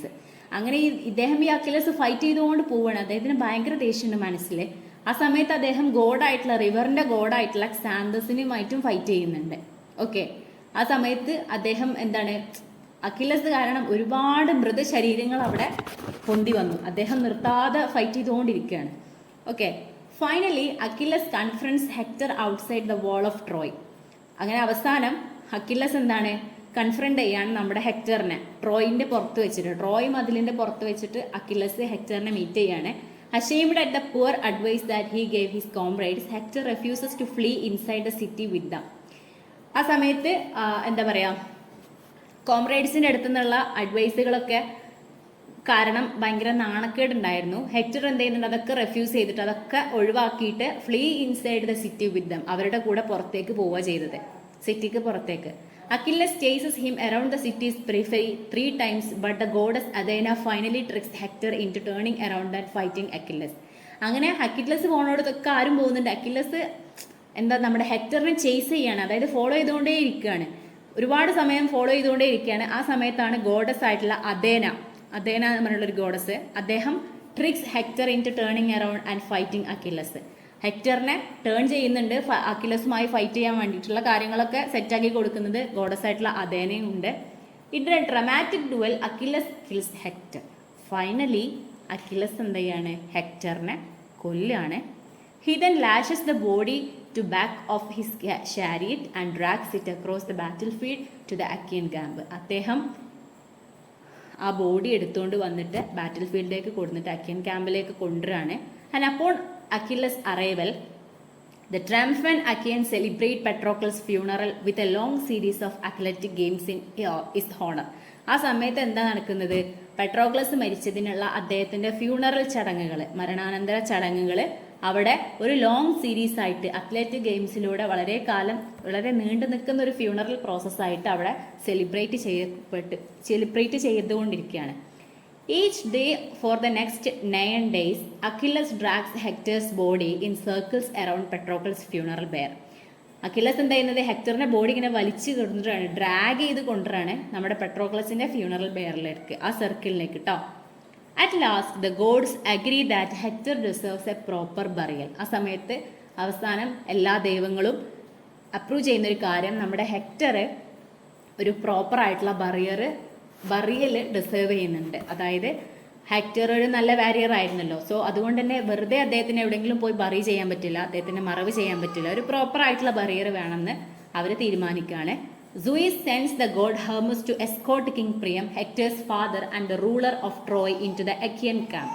ആ സമയത്ത് നമ്മുടെ ഗോഡായിട്ടുള്ള Suess ഗോഡായിട്ടുള്ള ഹെർമസിനെ എന്ത് ചെയ്യുന്നുണ്ട്, king പ്രിയത്തിന്റെ അടുത്തേക്ക് escort ചെയ്യുന്നുണ്ട്, അവരെ പോയി വിളിക്കാൻ പറയുന്നുണ്ട്. കിങ് പ്രിയത്തിന്റെ മകനാണ് ഹെക്ടർ, ഹെക്ടറിന്റെ ഫാദറിനെ വിളിക്കാൻ പറയുന്നുണ്ട്. ട്രോയിലുള്ള റൂളറാണ് കേട്ടോ ഈ പ്രിയം, ഈ അക്കിയൻ ക്യാമ്പിലേക്ക് വരാൻ വേണ്ടി പറയുന്നുണ്ട്. And Priam tearfully pleads with Achilles to take pity on a father benefit of his son and return Hector's body. അങ്ങനെ പ്രിയം വരുന്നുണ്ട് വളരെ സങ്കടത്തോടു കൂടി, കാരണം മകന്റെ മരണാനന്തര ചടങ്ങിലാണല്ലോ വരുന്നത്. അങ്ങനെ ഹെക്ടറിന്റെ ബോഡിന്റെ അടുത്തേക്ക് വരുന്നുണ്ട്. He invokes the memory of Achilles on father Peleus. ആ സമയത്ത് അക്കില്ലസിന്റെ ഫാദറിന്റെ കൂടെയുള്ള ഒരുപാട് മെമ്മറീസ് ഒക്കെ അദ്ദേഹം ഇൻവോക്ക് ചെയ്യുന്നുണ്ട്. And deeply moved Achilles finally relents and returns Hector's corpse to the Trojans. അങ്ങനെ ഹെക്ടറിന്റെ കോപ്സ്, മൃതശരീരം എന്ത് ചെയ്യുന്നുണ്ട്, ട്രോജൻസിന് കൊടുക്കുന്നുണ്ട്. Both sides agree to temporary truce and Hector receives a hero's funeral. അങ്ങനെ രണ്ട് ഭാഗങ്ങളും ലൈക്ക് ആ ഒരു ഗ്രീക്സും ട്രോജൻസും തമ്മിലുള്ള ഒരു വാർ അവിടെ എന്താണ് ട്രൂസ് ചെയ്യുന്നുണ്ട്. ലൈക്ക് അവർ ഒരു ഒത്തുതീർപ്പ് എന്നുള്ള രീതിയിലേക്ക് എത്തുന്നുണ്ട്. ആ സമയത്ത് നമ്മുടെ ഹെക്ടറിന് എന്താണ് വളരെ ഒരു ഹീറോ ലൈക്ക് ആയിട്ടുള്ള ഫ്യൂണറൽ പരിപാടിയാണ് കിട്ടുന്നത്. അതായത് ഹെക്ടർ മരിക്കുന്നുണ്ട്, ഹെക്ടറിന് ഒരു ഹീറോ എന്നുള്ള രീതിയിലുള്ള ഫ്യൂണറൽ പരിപാടിയാണ് കിട്ടുന്നത്. ഇത്രയാണ് നമ്മുടെ ഇലിയാഡിന്റെ സ്റ്റോറി ആയിട്ട് പറയുന്നത്. ഇത് വളരെ ലെങ്തി ആയിട്ടുള്ളതാണ്, നമ്മളൊരു ഷോർട്ടായിട്ട് ഒന്ന് അനലൈസ് ചെയ്ത് പറഞ്ഞെന്നുള്ളൂ. ഇതിലും ഷോർട്ടായിട്ട് നമ്മളെ ടെക്സ്റ്റിലുണ്ട്. 2 ടീമാന്ന് നമ്മൾ പറഞ്ഞു, ഗ്രീക്സും അതുപോലെ തന്നെ ട്രോജൻസും. അതിൽ ഗ്രീക്സിനെ പറയുന്ന വേറൊരു പേരാണ് അക്കിയൻസ്. ഓക്കെ, നമ്മുടെ ഹെക്ടർ വരുന്നത് ട്രോജനിലാണ്, നമ്മുടെ അക്കില്ലസ് വരുന്നത് ഗ്രീക്കിലാണ്. രണ്ടും 2 ടീമിലെ ഹീറോസാണ്. ഓക്കെ, ക്ലിയർ ആണോ? നമ്മുടെ ഇലിയാഡിൽ വരുന്ന സംഭവം എന്ന് പറയണമെങ്കിൽ അക്കില്ലസും ഹെക്ടറും തമ്മിലുള്ള ഒരു ഫൈറ്റും ഹെക്ടറിൻ്റെ മരണവും സംബന്ധിച്ചിട്ടുള്ള കാര്യങ്ങളാണ്. ഹെലനെ ട്രിഗർ ചെയ്യുന്ന കാര്യങ്ങളും മറ്റൊക്കെ നമ്മുടെ ഈ ഒരു ട്രോജൻ വാറിൻ്റെ ഫസ്റ്റും മറ്റൊക്കെ നടന്നിട്ടുള്ള കാര്യങ്ങളാണ്. ഓക്കെ, പിന്നെ നമ്മുടെ ടെക്സ്റ്റിൽ അപ്രോച്ചിങ് ദി ഇലിയഡ് എന്ന് പറഞ്ഞിട്ടൊരു സബ് ടൈറ്റിലോട് കൂടി പറഞ്ഞിട്ടുണ്ട്. അത് നമ്മൾ ഫസ്റ്റ് നമ്മളെ PDF-ൻ്റെ ഫസ്റ്റ് നമ്മൾ കൊടുത്തിട്ടുള്ള പേജസ് ആണ് കേട്ടോ. അതായത് നമ്മുടെ രാമായണത്തിനെ കുറിച്ചിട്ടും മഹാഭാരതത്തിനെ കുറിച്ചിട്ടും അത് തമ്മിലും നമ്മുടെ ട്രോജൻ വാറും തമ്മിലുള്ള ഒരു കണക്ഷൻ അതൊക്കെയാണ് അതിൽ പറയുന്നത്. പിന്നെ നമ്മുടെ ഇന്ത്യൻ എപ്പിക്സിലും ഗ്രീക്ക് എപ്പിക്സിലും തമ്മിലുള്ള ഒരു ഡിഫറൻസ് പറയുന്നുണ്ട്. ഇന്ത്യൻ എപ്പിക്സിലാണെന്നുണ്ടെങ്കിൽ എന്താണ്, മെന്ന് മാത്രം ഫൈറ്റ് ചെയ്യുള്ളൂ. നമ്മൾ ലാസ്റ്റ് ക്ലാസ്സിൽ പറഞ്ഞിട്ടുണ്ടായിരുന്നു. അതിൽ ആളുകൾ മാത്രം ഫൈറ്റ് ചെയ്യുള്ളൂ. ഗോഡസുകളൊക്കെ ബാക്ക്ഗ്രൗണ്ടിൽ ഇരുന്നിട്ട് ഇങ്ങനെ മെൻജർ ചെയ്യലുള്ളൂ, അതായത് ഇങ്ങനെ ലീഡ് ചെയ്യലുള്ളൂ ആളുകളെ.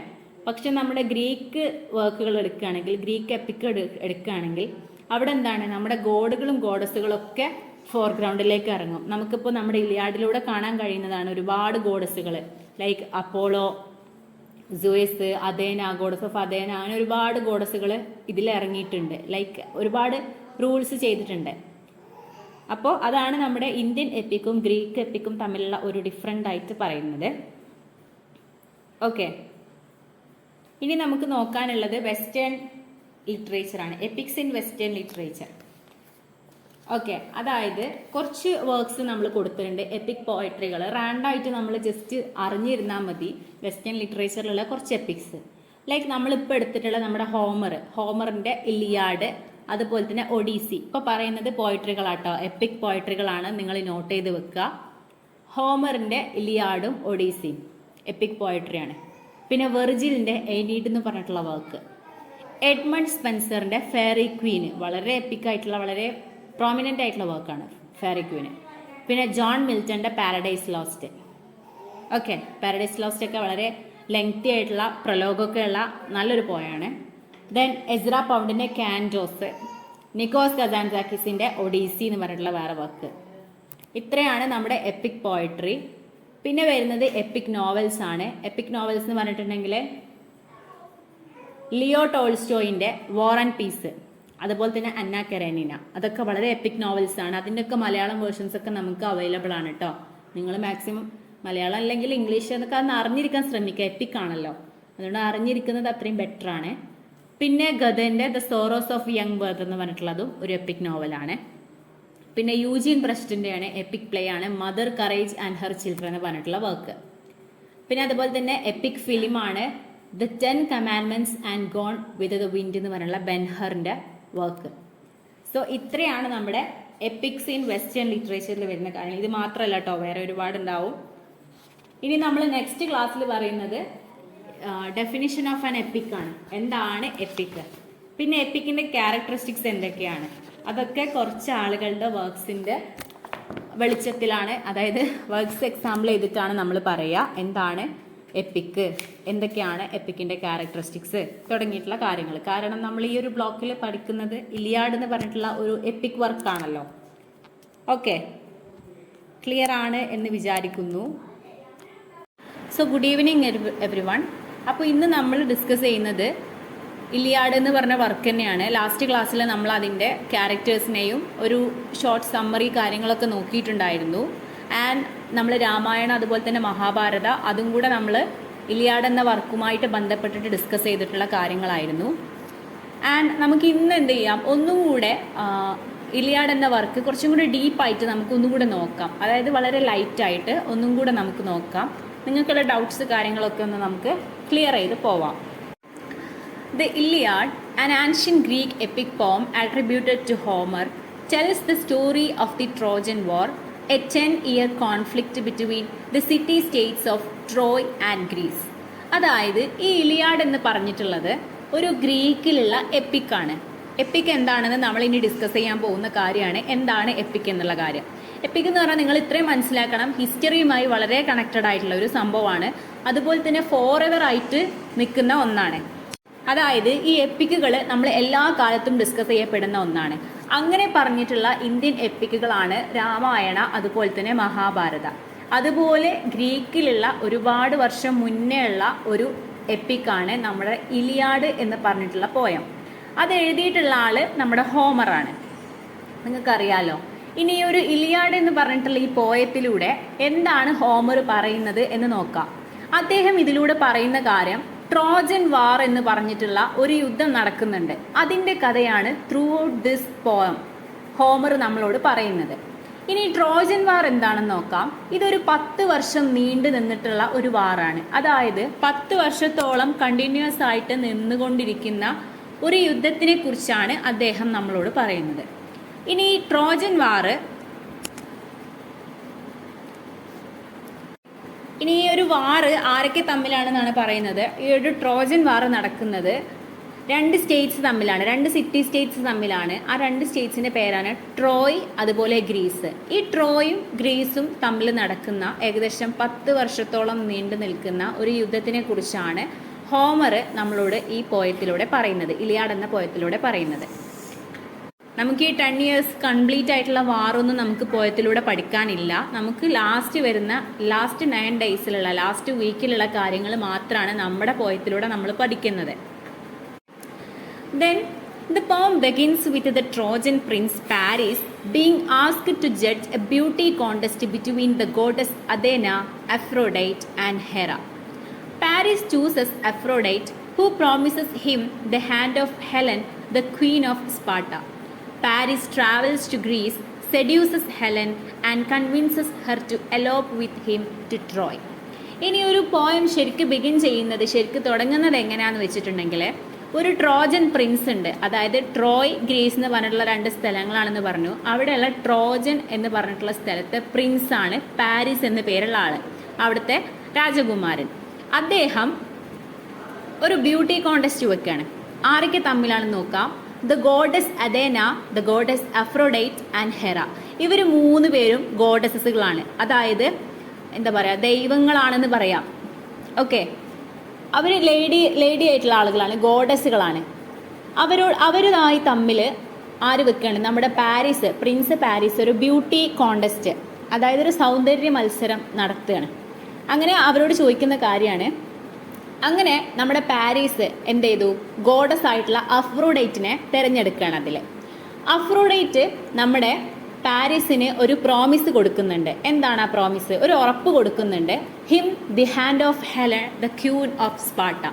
സ്പാർട്ട എന്ന് പറഞ്ഞിട്ടുള്ള സ്ഥലത്തിലെ ക്യൂൻ ആയിട്ടുള്ള രാജകുമാരിയായിട്ടുള്ള ഹെലനെ നമ്മുടെ ആർക്ക് കൊടുക്കാന്നുള്ള കാര്യം, പാരീസിന് ഹാൻഡ് ടു ഹാൻഡ് എന്നാണ് പറയുന്നത്. അതായത് അദ്ദേഹത്തിന് കൂടെ കഴിയാൻ, അദ്ദേഹത്തിന് വേണ്ടിയിട്ട് നമ്മുടെ ഹെലനെ കൊടുക്കാം എന്ന് അഫ്രോഡൈറ്റ് പ്രോമിസ് ചെയ്യാണ്. Then Paris travels to Greece. അങ്ങനെ നമ്മുടെ പാരീസ് എന്ത് ചെയ്യാണ്, ഗ്രീസിലേക്ക് ട്രാവൽ ചെയ്യാണ്. അപ്പോൾ നമ്മുടെ ഹെലൻ എവിടെയുള്ള ആളാണ്, ഗ്രീസിലുള്ള സ്പാർട്ട എന്ന് പറഞ്ഞിട്ടുള്ള സ്ഥലത്താണ്. സോ നമ്മുടെ പ്രിൻസ് എവിടെയുള്ള ആളാണ്, ട്രോജനിലുള്ള ആളാണ്. അങ്ങനെ ട്രോജനിൽ നിന്നും അദ്ദേഹം ഗ്രീസിലേക്ക് ട്രാവൽ ചെയ്ത് പോവുകയാണ് ടു സെഡ്യൂസ് ഹെലൻ. എന്തിനു വേണ്ടിയിട്ടാണ്? ഹെലനെ സെഡ്യൂസ് ചെയ്തെടുക്കാൻ വേണ്ടിയിട്ട്. സെഡ്യൂസ് ചെയ്തെടുക്കുക എന്ന് പറയുമ്പോൾ ഹെലനെ തൻ്റെ കൂടെ കൊണ്ടുവരാൻ വേണ്ടിയിട്ടാണ് അദ്ദേഹം പോകുന്നത്. And convinces her to elope with him to Troy. അതുപോലെ തന്നെ സെഡ്യൂസ് ചെയ്യുക എന്നുള്ള ഒരു ലക്ഷ്യം മാത്രമല്ല ഉള്ളത്, ഹെലനെ പറഞ്ഞ് മനസ്സിലാക്കിയിട്ട് തൻ്റെ കൂടെ ട്രോയ് രാജ്യത്തിലേക്ക് വരാൻ വേണ്ടിയിട്ട്, ട്രോയ് എന്ന് പറഞ്ഞിട്ടുള്ള ആ സ്ഥലത്തേക്ക് വരാൻ വേണ്ടിയിട്ട് അവളെ കൺവിൻസ് ചെയ്യണം, അവളെ പറഞ്ഞ് മനസ്സിലാക്കണം. അതായിരുന്നു നമ്മുടെ പ്രിൻസിന്റെ ഒരു ആഗ്രഹം. ഇലിയാഡ് എപ്പിക്കാണ്. നമ്മുടെ ഇലിയാഡ് എന്ന് പറഞ്ഞിട്ടുള്ള ഈ എപ്പിക് പോയ ഉണ്ടല്ലോ, ഇത് ഒരുപാട് മിത്തുകളും കൂടെ ചേർന്നിട്ടുള്ളതാണ്. അതായത് റിയൽ ആയിട്ടുള്ള കാര്യങ്ങൾ മാത്രമല്ല, നിങ്ങൾക്ക് അറിയുന്ന കാര്യമാണ്. ഗോഡ്സും ഗോഡസുകളൊന്നും ഒരിക്കലും നമ്മളോട് നേരിട്ടൊരു കാര്യം സംസാരിക്കുന്നത് റിയാലിറ്റി അല്ല. ഓക്കെ, അതൊക്കെ നമ്മുടെ ഇമാജിനറി അല്ലെങ്കിൽ മിത്തിലൊക്കെ ബന്ധപ്പെട്ടുള്ള കാര്യമാണ്. അതായത് ഒരു മിഥ്യാധാരണയാണ്. ഓക്കെ, നമ്മുടെ സങ്കല്പങ്ങളിൽ നടക്കുന്ന കാര്യങ്ങളാണ്. യഥാർത്ഥത്തിൽ നടക്കുന്ന കാര്യങ്ങളല്ല ഈ ഗോഡ് ഇറങ്ങി വന്ന് സംസാരിക്കുന്നതും ഗോഡസ് ഇറങ്ങി വന്ന് സംസാരിക്കുന്നതൊന്നും. അപ്പോൾ മനസ്സിലാക്കണം, നമ്മുടെ ഈ ഒരു വർക്ക് കുറച്ച് ഫിക്ഷനും കുറച്ച് റിയാലിറ്റിയും എന്നുള്ള രീതിയിലാണ് വരിക. അതുകൊണ്ടാണ് ഈ ഒരു ഗോഡസുകൾ തമ്മിലുള്ള ഒരു ബ്യൂട്ടി കോണ്ടസ്റ്റ് എന്ന് പറഞ്ഞിട്ടുള്ളത്. ഓക്കെ, ഒരുപാട് ദേവിമാർ തമ്മിൽ എന്താ പറയുക, ഒരു ബ്യൂട്ടി കോണ്ടസ്റ്റ് നടക്കുകയാണെന്നാണ് പറയണേ. അങ്ങനെ നമ്മുടെ ഹെലൻ ഓഫ് സ്പാർട്ട എന്നുള്ള ആള് വൺ ഓഫ് ദ ലോകത്തിലെ ഏറ്റവും ബ്യൂട്ടി ആയിട്ടുള്ള ഒരു വുമൺ എന്നാണ് അറിയപ്പെടുന്നത്. ഓക്കെ, ബെസ്റ്റ് എന്താ പറയുക, അത്രയും ബ്യൂട്ടി ആയിട്ടുള്ള ഒരു ലേഡി ഉണ്ടെങ്കിൽ അത് നമ്മുടെ ഹെലനാണെന്നാണ് അറിയപ്പെടുന്നത്. So then the Greeks led by king Agamemnon, brother of Menelaus, assembled their army to reclaim Helen. The Greeks lay siege to Troy, but the Trojans resisted. The gods, particularly Zeus, Athena and Apollo intervene influencing the outcome of battles. അങ്ങനെ Greeks led by the king by Agamemnon. ഗ്രീക്സിനെ lead ചെയ്യുന്ന king ആരാണ്? അതായത് ഗ്രീക്കിലുള്ള king ആരാണ്? അഗമെമ്നോൺ എന്ന് പറഞ്ഞിട്ടുള്ള ഒരാളാണ്.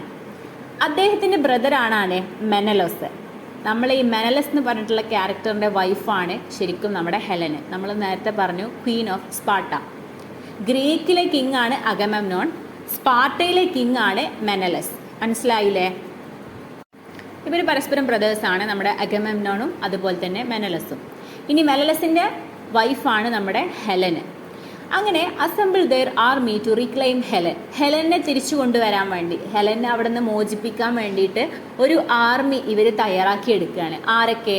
നമ്മുടെ ബ്രദർ അഗമെമ്നോണും അദ്ദേഹത്തിൻ്റെ ബ്രദറായിട്ടുള്ള മെനലസും. And the Greeks lay siege to Troy but the Trojans resist. Army എന്ത് ചെയ്യാണ്? ക്രിയേറ്റ് ചെയ്യാണ് നമ്മുടെ കിങ് അഗമെമ്നോണും അദ്ദേഹത്തിൻ്റെ ബ്രദറായിട്ടുള്ള മെനലസും കൂടി. And the Greeks lay siege to Troy but the Trojans resist. അങ്ങനെ എന്താണ്? ഗ്രീക്സ് എന്ത് ചെയ്യുന്നുണ്ട്? ട്രോയ് രാജ്യത്തിനെതിരെ അവരെ ഉപരോധിക്കുന്നുണ്ട്. പക്ഷെ നമ്മൾ ട്രോജൻസ് എന്ത് ചെയ്യാണ്? അത് റെസിസ്റ്റ് ചെയ്യാണ്. ഓക്കെ, അത് തടഞ്ഞു നിർത്തുകയാണ്. And the gods particularly Zeus, Athena and Apollo intervene influencing the outcome of battles. അങ്ങനെ അവിടെ ഗോഡ്സ് ഇറങ്ങുകയാണ്, ദൈവങ്ങൾ വരികയാണ്. ആരൊക്കെയാണ്? സൂയിസ്, ഗോഡ് സൂയിസ്, അതുപോലെ തന്നെ ഗോഡ് ഓഫ് അഥേന, അപ്പോളോ, അതുപോലെ തന്നെ അവരൊക്കെ വന്നിട്ട് എന്ത് ചെയ്യാണ്? ഈ ഒരു ബാറ്റിൽ, ഈ ഒരു യുദ്ധത്തിലേക്ക് കൂടുതൽ ഇൻഫ്ലുവൻസ് ചെയ്തിട്ട് വരികയാണ്. And the Greeks propose a duel between Paris and Menelaus to settle the conflict. അങ്ങനെ ഈ ഗ്രീക്സ് എന്താ പ്രപ്പോസ് ചെയ്യുന്നത്? പാരീസിനെയും മെനലസിനെയും കൂടെയാണ് ഈ ഒരു യുദ്ധം ഇതൊന്ന് സെറ്റിൽ ചെയ്യാൻ വേണ്ടിയിട്ട് ഇതിലേക്ക് പ്രപ്പോസ് ചെയ്യുന്നത് ഇവരെ രണ്ടുപേരെയാണ്. ആരെയാണ്? ഹെലനെ തട്ടിക്കൊണ്ടു പോയിട്ടുള്ള പാരീസും അതുപോലെ തന്നെ ഹെലന്റെ റിയൽ ഹസ്ബൻഡ് ആയിട്ടുള്ള മെനലോസിനെയും കൂടി. Paris is saved by Aphrodite. പക്ഷെ നിങ്ങൾ മനസ്സിലാക്കണം, പാരീസ് ആരെ കീഴിലാണ് പോയിട്ടുള്ളത്? ഗോഡസ് ആയിട്ടുള്ള അഫ്രോഡൈറ്റിന്റെ തീരുമാനത്തിലാണ്. അഫ്രോഡൈറ്റ് ഒരു ഗോഡസ് ആണ്. സോ ഹ്യൂമൻ ബീങ്സിന് ചെയ്യാൻ കഴിയുന്നതിലും അപ്പുറം ഗോഡ്സിന് ചെയ്യാൻ കഴിയും. അതുകൊണ്ട് തന്നെ പാരീസിനെ ആരവിടെ സേവ് ചെയ്തു? ഗോഡസ് ആയിട്ടുള്ള അഫ്രോഡൈറ്റ് അവിടെ രക്ഷിച്ചു. And the duel ends inconclusively. അങ്ങനെ ആ ഒരു ഡുവൽ എന്ത് ചെയ്യാണ്? ഒരു കൺക്ലൂഷൻ ഇല്ലാതെ അവസാനിക്കുകയാണ്. The war resumes with the Greeks gaining ground. അങ്ങനെ വാർ പിന്നും റെസ്യൂം ചെയ്തു. അങ്ങനെ ആ സമയത്ത് നമ്മുടെ ഗ്രീക്സ് ആണ് കൂടുതൽ പോപ്പുലാരിറ്റി, കൂടുതൽ ഗെയിൻ ചെയ്ത് വന്നിട്ടുള്ളത്. കൂടുതൽ കാര്യങ്ങളോട് കൂടിയിട്ട് ഒന്നും കൂടി സ്ട്രോങ് ആയി വന്നിട്ടുണ്ടായിരുന്നത് പിന്നെ ഗ്രീക്സ് ആണ്. And the greatest Greek warrior Achilles becomes enraged when Agamemnon takes his war prize, the princess Briseis. അങ്ങനെ അവിടെയാണ് ഇപ്പോൾ നമ്മൾ ഇതുവരെ കേട്ടുള്ള ക്യാരക്ടേഴ്സ് പാരീസ്, മെനലസ്, അഗമെമ്നോൺ അവരൊക്കെയാണ്. ഇനി നമ്മുടെ മെയിൻ ക്യാരക്ടറാണ് നമ്മുടെ അക്കില്ലസ്.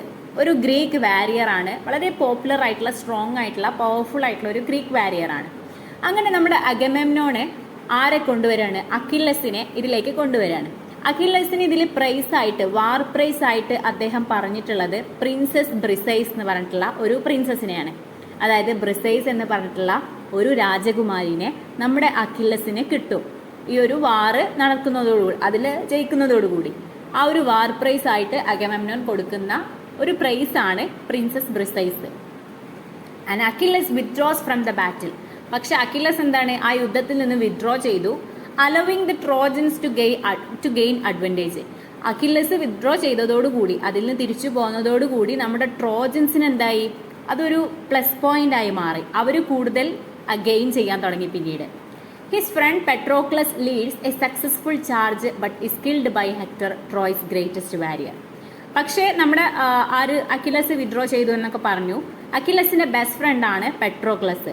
പെട്രോക്ലസ് ആയിരുന്നു പിന്നീട്, പെട്രോക്ലസും ഇതുപോലെ തന്നെ ഗ്രീക്കിന്റെ കൂടെ നിന്നിട്ടുള്ള ആളായിരുന്നു. വളരെ സക്സസ്ഫുൾ ആയിട്ടുള്ള ഒരു വാരിയർ ആണ് നമ്മുടെ അക്കില്ലസിനെ പോലെ തന്നെ. അങ്ങനെ ആ സമയം നമ്മുടെ പെട്രോക്ലസ് മരിക്കുന്നുണ്ട്. ആരാലാണ് കൊല്ലപ്പെടുന്നത്? ഹെക്ടർ എന്ന് പറഞ്ഞിട്ടുള്ള ഒരു ക്യാരക്ടറാണ്. ഹെക്ടർ ട്രോയിലുള്ള ഒരു ഗ്രേറ്റസ്റ്റ് വാരിയർ ആണ്. അതായത് നമ്മുടെ പാരീസ് ട്രോയിലുള്ള ആളാന്ന് പറഞ്ഞു. അഗമെമ്നോണും മെനലസും അക്കില്ലസും പെട്രോക്ലസും ഒക്കെ ഗ്രീക്കിലുള്ള ആളുകളാണ്. സോ ട്രോയിലുള്ള ഹെക്ടർ എന്ത് ചെയ്തു? ഗ്രീക്കിലുള്ള പെട്രോക്ലസിനെ കൊന്നു.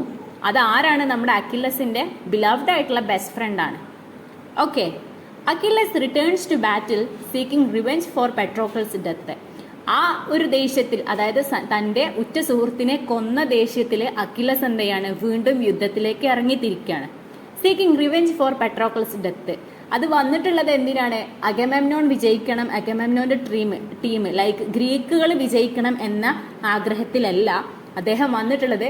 പെട്രോക്ലസ് മരിച്ചു, അവന്റെ മരണത്തിനൊരു റിവെഞ്ച്, പ്രതികാരം ചെയ്യാൻ വേണ്ടിയിട്ടാണ് നമ്മുടെ അക്കിലസ് തിരിച്ചു വന്നിട്ടുള്ളത്. And he kills many Trojans including Hector. അദ്ദേഹം എന്ത് ചെയ്തു? ആ ഒരു വാശിയിൽ ദേശത്തിലെ ഒരുപാട് ട്രോജൻസിനെ കൊന്നു, ഓപ്പോസിറ്റുള്ള ഒരുപാട് ട്രോജൻസിനെ കൊന്നു, ഇൻക്ലൂഡിങ് അവർ ഹെക്ടറിനെയും കൂടെ കൊന്നു. പെട്രോക്ലസിനെ കൊന്നിട്ടുള്ള ട്രോജൻ വാരിയർ ആയിട്ടുള്ള ഹെക്ടറിനെയും അദ്ദേഹം കൊന്നു. And drags his body behind his chariot. അദ്ദേഹം എന്താണ്, ഈ ഒരു ബോഡി, ഹെക്ടറിന്റെ ബോഡി വലിച്ചഴിച്ചിട്ട് ആ ഒരു ഷാരിയറ്റിലേക്ക് കൊണ്ടുവരികയാണ്. അദ്ദേഹത്തിന്റെ പുറകിൽ വലിച്ചഴിച്ചുകൊണ്ട് അദ്ദേഹം കൊണ്ടുവരികയാണ്.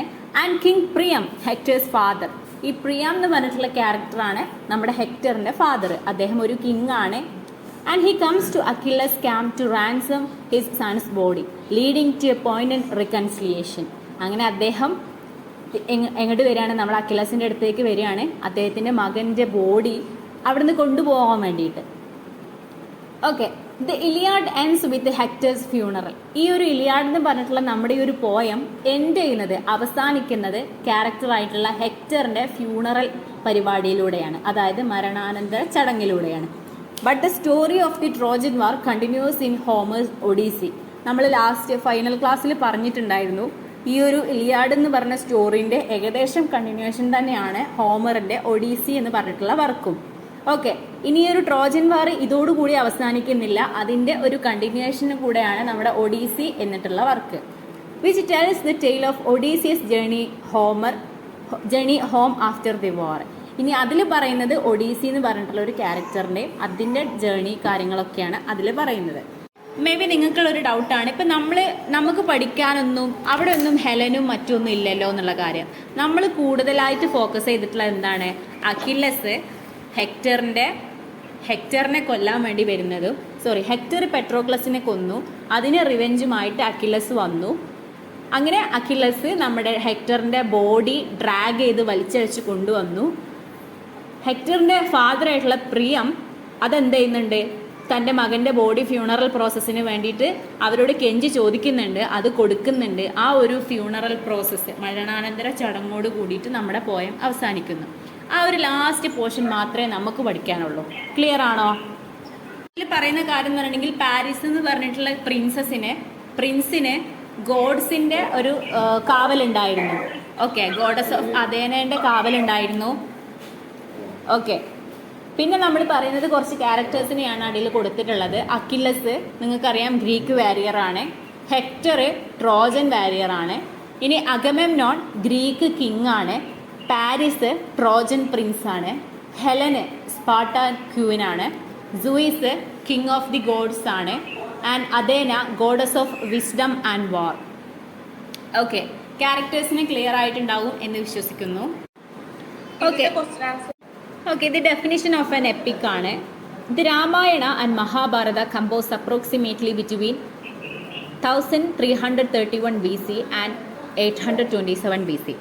ഏകദേശം രാമായണയും മഹാഭാരതവും കമ്പോസ് ചെയ്തിട്ടുള്ള, അതായത് എഴുതി ചിട്ടപ്പെടുത്തിയിട്ടുള്ള ഒരു വർഷമാണ്, ഒരു കാലഘട്ടമാണ് പറയുന്നത് 1331 BC യും അതുപോലെ തന്നെ 827 BC ആണ്. ഓക്കെ, ഇനി നമ്മൾ എന്താണ് ഡെഫിനിഷൻ, എപ്പിക്കിനുള്ള ഡെഫിനിഷൻ എന്നാണ് പറയുന്നത്. അതായത് ലിറ്ററേച്ചറിലുള്ള എല്ലാ വർക്കുകളും ഫോക്കസ് ചെയ്യുന്നത് എന്താണ്? റിയാലിറ്റി ഓഫ് ലൈഫാണ്. ഓക്കെ, അതുപോലെ തന്നെ ട്രൂത്ത്, അൾട്ടിമേറ്റ് ട്രൂത്ത് ആണ്. അതുപോലെ തന്നെ unity of the human spirit, ഈ തുടങ്ങിയിട്ടുള്ള കാര്യങ്ങളൊക്കെയാണ് ഒരു ലിറ്ററേച്ചർ എന്നുള്ള രീതിയിൽ, ഒരു പീസ് ഓഫ് ആർട്ട് എന്നുള്ള രീതിയിൽ റീഡേഴ്സിന് കൊടുക്കുന്നത്. ആൻഡ് രാമായണത്തിൻ്റെയും മഹാഭാരതത്തിൻ്റെയും കാര്യങ്ങളാണ് ഇപ്പോൾ പറഞ്ഞിട്ടുള്ളത്. ഇതിപ്പോൾ ഏകദേശം ഈ ഒരു 1331 BC യും അതുപോലെ തന്നെ 827 BC ആണ് കാലഘട്ടം എന്ന് പറഞ്ഞു. ഇതിപ്പോൾ ഏകദേശം എത്ര വർഷമായിട്ടുണ്ടാവുന്ന രീതിക്ക് 3350 വർഷങ്ങൾക്ക് മുന്നേയാണ് ഈ ഒരു രാമായണ ആൻഡ് മഹാഭാരത കമ്പോസ് ചെയ്യപ്പെട്ടിട്ടുള്ളത്. സോ ഈ ഒരു എപ്പിക് എന്ന് പറയുമ്പോൾ എപ്പിക്കിന് ഒരുപാട് ഡെഫിനിഷൻ, ഒരുപാട് റൈറ്റേഴ്സ് കൊടുക്കുന്നുണ്ട്. അതിലൊക്കെ ഇമ്പോർട്ടൻ്റ് ആയിട്ടുള്ള ഓരോരോ കാര്യങ്ങൾ നമുക്ക് എടുക്കാം. അതാണ് ഒരു കറക്റ്റ് എപ്പിക് എന്ന് നിങ്ങൾ മനസ്സിലാക്കണം. Epic is one of the classical forms of writing that according to Klein. Klein എന്ന് പറഞ്ഞിട്ടുള്ള ഒരു റൈറ്ററാണ്, ഒരു ലിറ്ററേച്ചർ ഫിഗറാണ്. And he enlarges the human spirit and shows the grandeur and sublimity of life. അങ്ങനെ ഒരു ടൈറ്റിലോട് കൂടിയിട്ട് അങ്ങനെ ഒരു സെൻറ്റൻസ് ആണ് നമ്മുടെ ക്ലൈന് പറയുന്നത്. അദ്ദേഹം പറയുന്നത് EPIC is one of the classical forms of writing. Okay, അത്രയാണ് പറയുന്നത്. അതായത് എപ്പിക് എന്ന് പറയുമ്പോൾ വളരെ ഒരുപാട് വർഷം മുന്നുള്ള ആൻഷ്യൻ്റ് ആയിട്ടുള്ള ഒരു ക്ലാസിക്കൽ ആയിട്ടുള്ള ഫോം ഓഫ് റൈറ്റിംഗ് ആണ്, ഒരു എഴുത്ത് രീതിയാണ് എപ്പിക് എന്ന് പറയുന്നത്. Epic poems are celebrated for their exalted themes and elevated form of expression. അതായത് ഇനി എപ്പിക് പോംസ് എങ്ങനെയാണെന്ന് നോക്കാം. എപ്പിക് പോംസിൽ സെലിബ്രേറ്റ് ചെയ്യുന്നത് എക്സാൾട്ടഡ് തീംസ് ആണ്. ഈ എക്സാൾട്ടഡ് എന്ന് പറഞ്ഞിട്ടുണ്ടെങ്കിൽ വളരെ എന്താ പറയുക, ഹൈപ്പ് ചെയ്ത് പറയുന്ന ഒരു തീംസ് ആണ് നമ്മുടെ പോംസിൽ ഉണ്ടാവുക. അതുപോലെ തന്നെ എലിവേറ്റഡ് ഫോം ഓഫ് എക്സ്പ്രഷൻ, വളരെ എക്സ്പ്രസീവായിട്ട് ഫീലിങ്സ് ആണെങ്കിലും ഇമോഷൻസ് ആണെങ്കിലും വളരെ റീഡേഴ്സിന് അത്രയും പെട്ടെന്ന് ക്യാച്ച് ചെയ്യാൻ പറ്റുന്ന രീതിയിലേക്കാണ് അവരുടെ എക്സ്പ്രഷൻസ് പോവുക. അതായത് എപ്പിക് പോംസിൻ്റെ ആ തരം തീംസ് ആണ് ഇതിൽ കൂടുതലും കാണാറുള്ളത്. And all epics follow A similar pattern glorify human achievement and the essential dignity of മാൻ. ഇനി എല്ലാ എപ്പിക്കുകളും ഫോളോ ചെയ്യുന്ന ഒരു സിമിലർ പാറ്റേൺ, കോമൺ ആയിട്ട് എല്ലാ എപ്പിക്കും പിന്തുടർന്ന് പോകുന്നൊരു സിമിലർ പാറ്റേൺ എന്ന് പറയണമെങ്കിൽ ഗ്ലോറിഫൈ ഹ്യൂമൻ അച്ചീവ്മെൻറ്റ്. അതായത് നമ്മൾ ഹ്യൂമൻ ബീയിങ്സിന് നേടിയെടുക്കുന്ന കാര്യങ്ങൾ ഒന്നും കൂടെ ഗ്ലോറിഫൈ ചെയ്ത് പറയുക, അതായത് ഒന്നും കൂടെ നന്നാക്കി പറയുക. And the essential dignity of man. Okay, human ബീയിങ്സിൻ്റെ ഡിഗ്നിറ്റി, മനുഷ്യൻ്റെ ഡിഗ്നിറ്റി, അത് രണ്ടുമാണ് കൂടുതലായിട്ടും എല്ലാ എപ്പിക്കുകളിലും കാണുന്നത്. ആൻഡ് ഇനി രാമായണത്തിൻ്റെ മഹാഭാരതത്തിൻ്റെ കാര്യം നോക്കാം. The Ramayana has 24,000 versus, Mahabharata has 8,000, 24,000 and 1 lakh. ആ ഒരു ഓർഡറിലാണ് നമ്മുടെ രാമായണ അതുപോലെ തന്നെ മഹാഭാരതത്തിന് വേഴ്സസ് ആയിട്ട് പറയുന്നത്, ലൈൻസ് ആയിട്ട് പറയുന്നത്. And these 2 Indian epics are known as itihasa. നിങ്ങൾക്കറിയാം, ഇതിഹാസ കാവ്യം എന്നൊക്കെ മലയാളത്തിൽ പറയുന്ന ഒരു വേർഡാണ്, ഒരു ടേമാണ്. സോ നമ്മുടെ രാമായണം അതുപോലെ തന്നെ മഹാഭാരതം ഇതിനൊക്കെ നമ്മൾ എന്തായിട്ടാണ് പറയുക, ഒരു ഇതിഹാസ കാവ്യങ്ങളായിട്ട് പറയും. ഇനി എപ്പിക്കിൻ്റെ ഒരു കറക്റ്റ് മീനിങ് എന്താണ്? EPIC means history as it truly happened. നമ്മൾ ഫസ്റ്റ് പറഞ്ഞു എപ്പിക് എന്ന് പറഞ്ഞെങ്കിൽ ഹിസ്റ്ററിയാണ്. നിങ്ങൾക്ക് അറിയുന്ന കാര്യമാണ്, ഇപ്പോൾ കറൻ്റ്ലി നടക്കുന്ന കാര്യങ്ങളെല്ലാം നമ്മൾ എപ്പിക്കായിട്ട് പറയാം. ഒരുപാട് വർഷങ്ങൾക്ക് മുന്നേ നടന്നിട്ടുള്ള, സത്യത്തിൽ നടന്നിട്ടുള്ള എന്നാണ് പറയുക. ട്രൂലി ഹാപ്പൻഡ് ആയിട്ടുള്ള, റിയലായിട്ട് നടന്നിട്ടുള്ള കാര്യങ്ങളാണ് നമ്മൾ എപ്പിക്കായിട്ട് പറയുക. An epic poem is a long poem including history and that depicts the heroic deeds of the protagonists. നമ്മൾ നേരത്തെ പറഞ്ഞ പോലെ തന്നെ ലോങ് പോയാണ്, എപ്പിക്കുകളൊക്കെ ലോങ് ആണ്. നിങ്ങൾക്കറിയാം 1000+ ലൈൻസ് ആണ് ഓരോ എപ്പിക് പോയത്തിലും ഉണ്ടാവാറുള്ളത്. സോ അതിലെന്തുണ്ടാവും? നേരത്തെ പറഞ്ഞ പോലെ ഹിസ്റ്ററി ഉണ്ടാവും, അതുപോലെ തന്നെ ഹെറോയിക് ഡീഡ്സ് ഓഫ് ദ പ്രോട്ടഗോണിസ്റ്റ്, അതിലെ പ്രധാന കഥാപാത്രത്തിൻ്റെ പ്രോട്ടഗോണിസ്റ്റിൻ്റെ, അതായത് മെയിൻ ഹീറോൻ്റെ ഒരുപാട് ഡീഡ്സ് കാര്യങ്ങളൊക്കെ അതിലുണ്ടാവും. എപ്പിക് എന്ന് പറഞ്ഞിട്ടുണ്ടെങ്കിൽ എന്താണ്? ക്ലാസിക്കൽ ഫോം ഓഫ് റൈറ്റിംഗ് ആണ്. അതായത് ഒരുപാട് കാലം മുന്നേ ഉള്ള ഒരു ക്ലാസിക്കൽ ഫോം ഓഫ് എഴുത്തിൻ്റെ ഒരു ക്ലാസിക്കൽ ഫോമാണ് നമ്മുടെ എപ്പിക്. ഈ എപ്പിക് പോയത്തിൽ കൂടുതലായിട്ട് പറയുന്ന തീംസ് എന്ന് പറഞ്ഞിട്ടുണ്ടെങ്കിൽ എലവേറ്റഡ് ഫോം ഓഫ് എക്സ്പ്രഷനാണ്. അതായത് ഹ്യൂമൻ ബീയിങ്സിൻ്റെ എല്ലാ ഇമോഷൻസിനെയും വളരെ വളരെ നല്ല രീതിയിൽ കാണിക്കാനുള്ളൊരു കഴിവ് നമ്മുടെ എപ്പിക് പോയംസിനുണ്ട്. അതുപോലെ തന്നെ എക്സാൾട്ടഡ് തീംസ് എന്ന് പറയുന്നുണ്ട്, എക്സാഗറേറ്റ് ചെയ്യുന്ന ടൈപ്പ് ഓഫ് തീംസും. പിന്നെ അതുപോലെ തന്നെ ഏറ്റവും കൂടുതലായിട്ട് എപ്പിക് ഫോളോ ചെയ്യുന്ന ഒരു പാറ്റേൺ എന്ന് പറയണമെങ്കിൽ ഹ്യൂമൻ അച്ചീവ്മെൻറ്റ് ഗ്ലോറിഫൈ ചെയ്യുക എന്നുള്ളതാണ്. അതായത് മനുഷ്യന്മാരുടെ ഓരോരോ അച്ചീവ്മെൻ്റ് ഉണ്ടല്ലോ, അതൊന്നും കൂടെ നന്നാക്കി ചെയ്യുക, ഗ്ലോറിഫൈ ചെയ്യുക. ആൻഡ് അതുപോലെ തന്നെ ഡിഗ്നിറ്റി ഓഫ് മാനുമാണ്. പിന്നെ നോക്കുകയാണെങ്കിൽ 2 ഇന്ത്യൻ എപ്പിക്കുകളാണ് രാമായണ അതുപോലെ തന്നെ മഹാഭാരത എന്ന് പറഞ്ഞു. അത് രണ്ടും ഇതിഹാസ എന്നുള്ള പേരിലും അറിയപ്പെടുന്നുണ്ട്. പിന്നെ ഏറ്റവും ഇമ്പോർട്ടൻ്റ് ആയിട്ടുള്ള ഒരു കാര്യം എന്ന് പറയണമെങ്കിൽ എപ്പിക് എന്ന് പറയണമെങ്കിൽ കറക്റ്റ് ഹിസ്റ്ററിയാണ്, ആസ് ഇറ്റ് ട്രൂലി ഹാപ്പൻഡ്. യഥാർത്ഥത്തിൽ നടന്നിട്ടുള്ള ഒരു സംഭവം, ഹിസ്റ്ററിയിലുള്ള നടന്നിട്ടുള്ള ഒരു ഇൻസിഡൻറ്റ് എടുത്തിട്ടാണ് നമ്മുടെ എപ്പിക് എന്ന് പറയാം. ഇനി ഒരു എപ്പിക് പോയം എന്ന് പറയുമ്പോൾ എപ്പോഴും വളരെ ലെങ്തി ആയിട്ടുള്ള, വളരെ ലോങ് ആയിട്ടുള്ള പോയാണ് എപ്പിക് പോയം വരിക. അതിൽ കൂടുതലായിട്ടും പ്രോട്ടഗോണിസ്റ്റിൻ്റെ, അതായത് കഥാപാത്രത്തിൻ്റെ, ഹീറോ കഥാപാത്രത്തിൻ്റെ നല്ല നല്ല ഡീഡ്സൊക്കെ, നല്ല നല്ല കാര്യങ്ങളൊക്കെ, അവരുടെ എല്ലാ കാര്യങ്ങളും കൂടുതലായിട്ട് ഡിസ്കസ് ചെയ്യുന്നുണ്ടായിരിക്കും. ഇത്രയാണ് ഒരു എപ്പിക് പോയം അല്ലെങ്കിൽ എന്താണ് എപ്പിക് എന്നതിനുള്ള ഒരു ഡെഫിനിഷൻ. ഇതിൻ്റെ ഓരോ പോയിന്റും നിങ്ങൾക്കൊരു കുഞ്ഞു പാരഗ്രാഫ് എന്നുള്ള രീതിയിലാക്കിയിട്ട് ഒരു ഡെഫിനിഷൻ ആക്കി നിങ്ങൾക്ക് കൊടുക്കാം. ക്യാരക്ടറിസ്റ്റിക്സ് ഓഫ് ആൻ എപ്പിക് എന്നുള്ള ഒരു ടൈറ്റിലിൽ താഴെയുള്ള കാര്യങ്ങൾ നോക്കാം. അതായത് എപ്പിക് എന്താണെന്ന് നമ്മളിപ്പോൾ പറഞ്ഞു. ഇനി എപ്പിക്കിന് എന്തെല്ലാം ക്യാരക്ടറിസ്റ്റിക്സ് ആണുള്ളത് എന്നാണ് നമ്മൾ ഇനി നോക്കാൻ പോകുന്നത്. ഫസ്റ്റ് വൺ വരുന്നത്, epic celebrates the great deeds of exceptional men and it deals the greatness and magnificence of the divine power. Okay, എപ്പിക്കുകളിൽ എന്തായാലും ഒരു ഗോഡും ഗോഡസൊക്കെ പൊതുവേ നമ്മൾ കാണാറുള്ളതാണ്. ഒരു ഡിവൈൻ പവർ, അതായത് ദൈവികമായിട്ടുള്ള ഒരു പവർ അതിൽ നമ്മൾ കാണാറുണ്ട്. ഇനി കൂടുതലായിട്ട് എപ്പിക്ക് സെലിബ്രേറ്റ് ചെയ്യുന്ന ഗ്രേറ്റ് ഡീഡുകൾ എന്തൊക്കെയാണെന്ന് വെച്ചിട്ടുണ്ടെങ്കിൽ മോസ്റ്റ്ലി ഹ്യൂമൻ ബീങ്സിൻ്റെ കാര്യങ്ങൾ തന്നെയാണ്.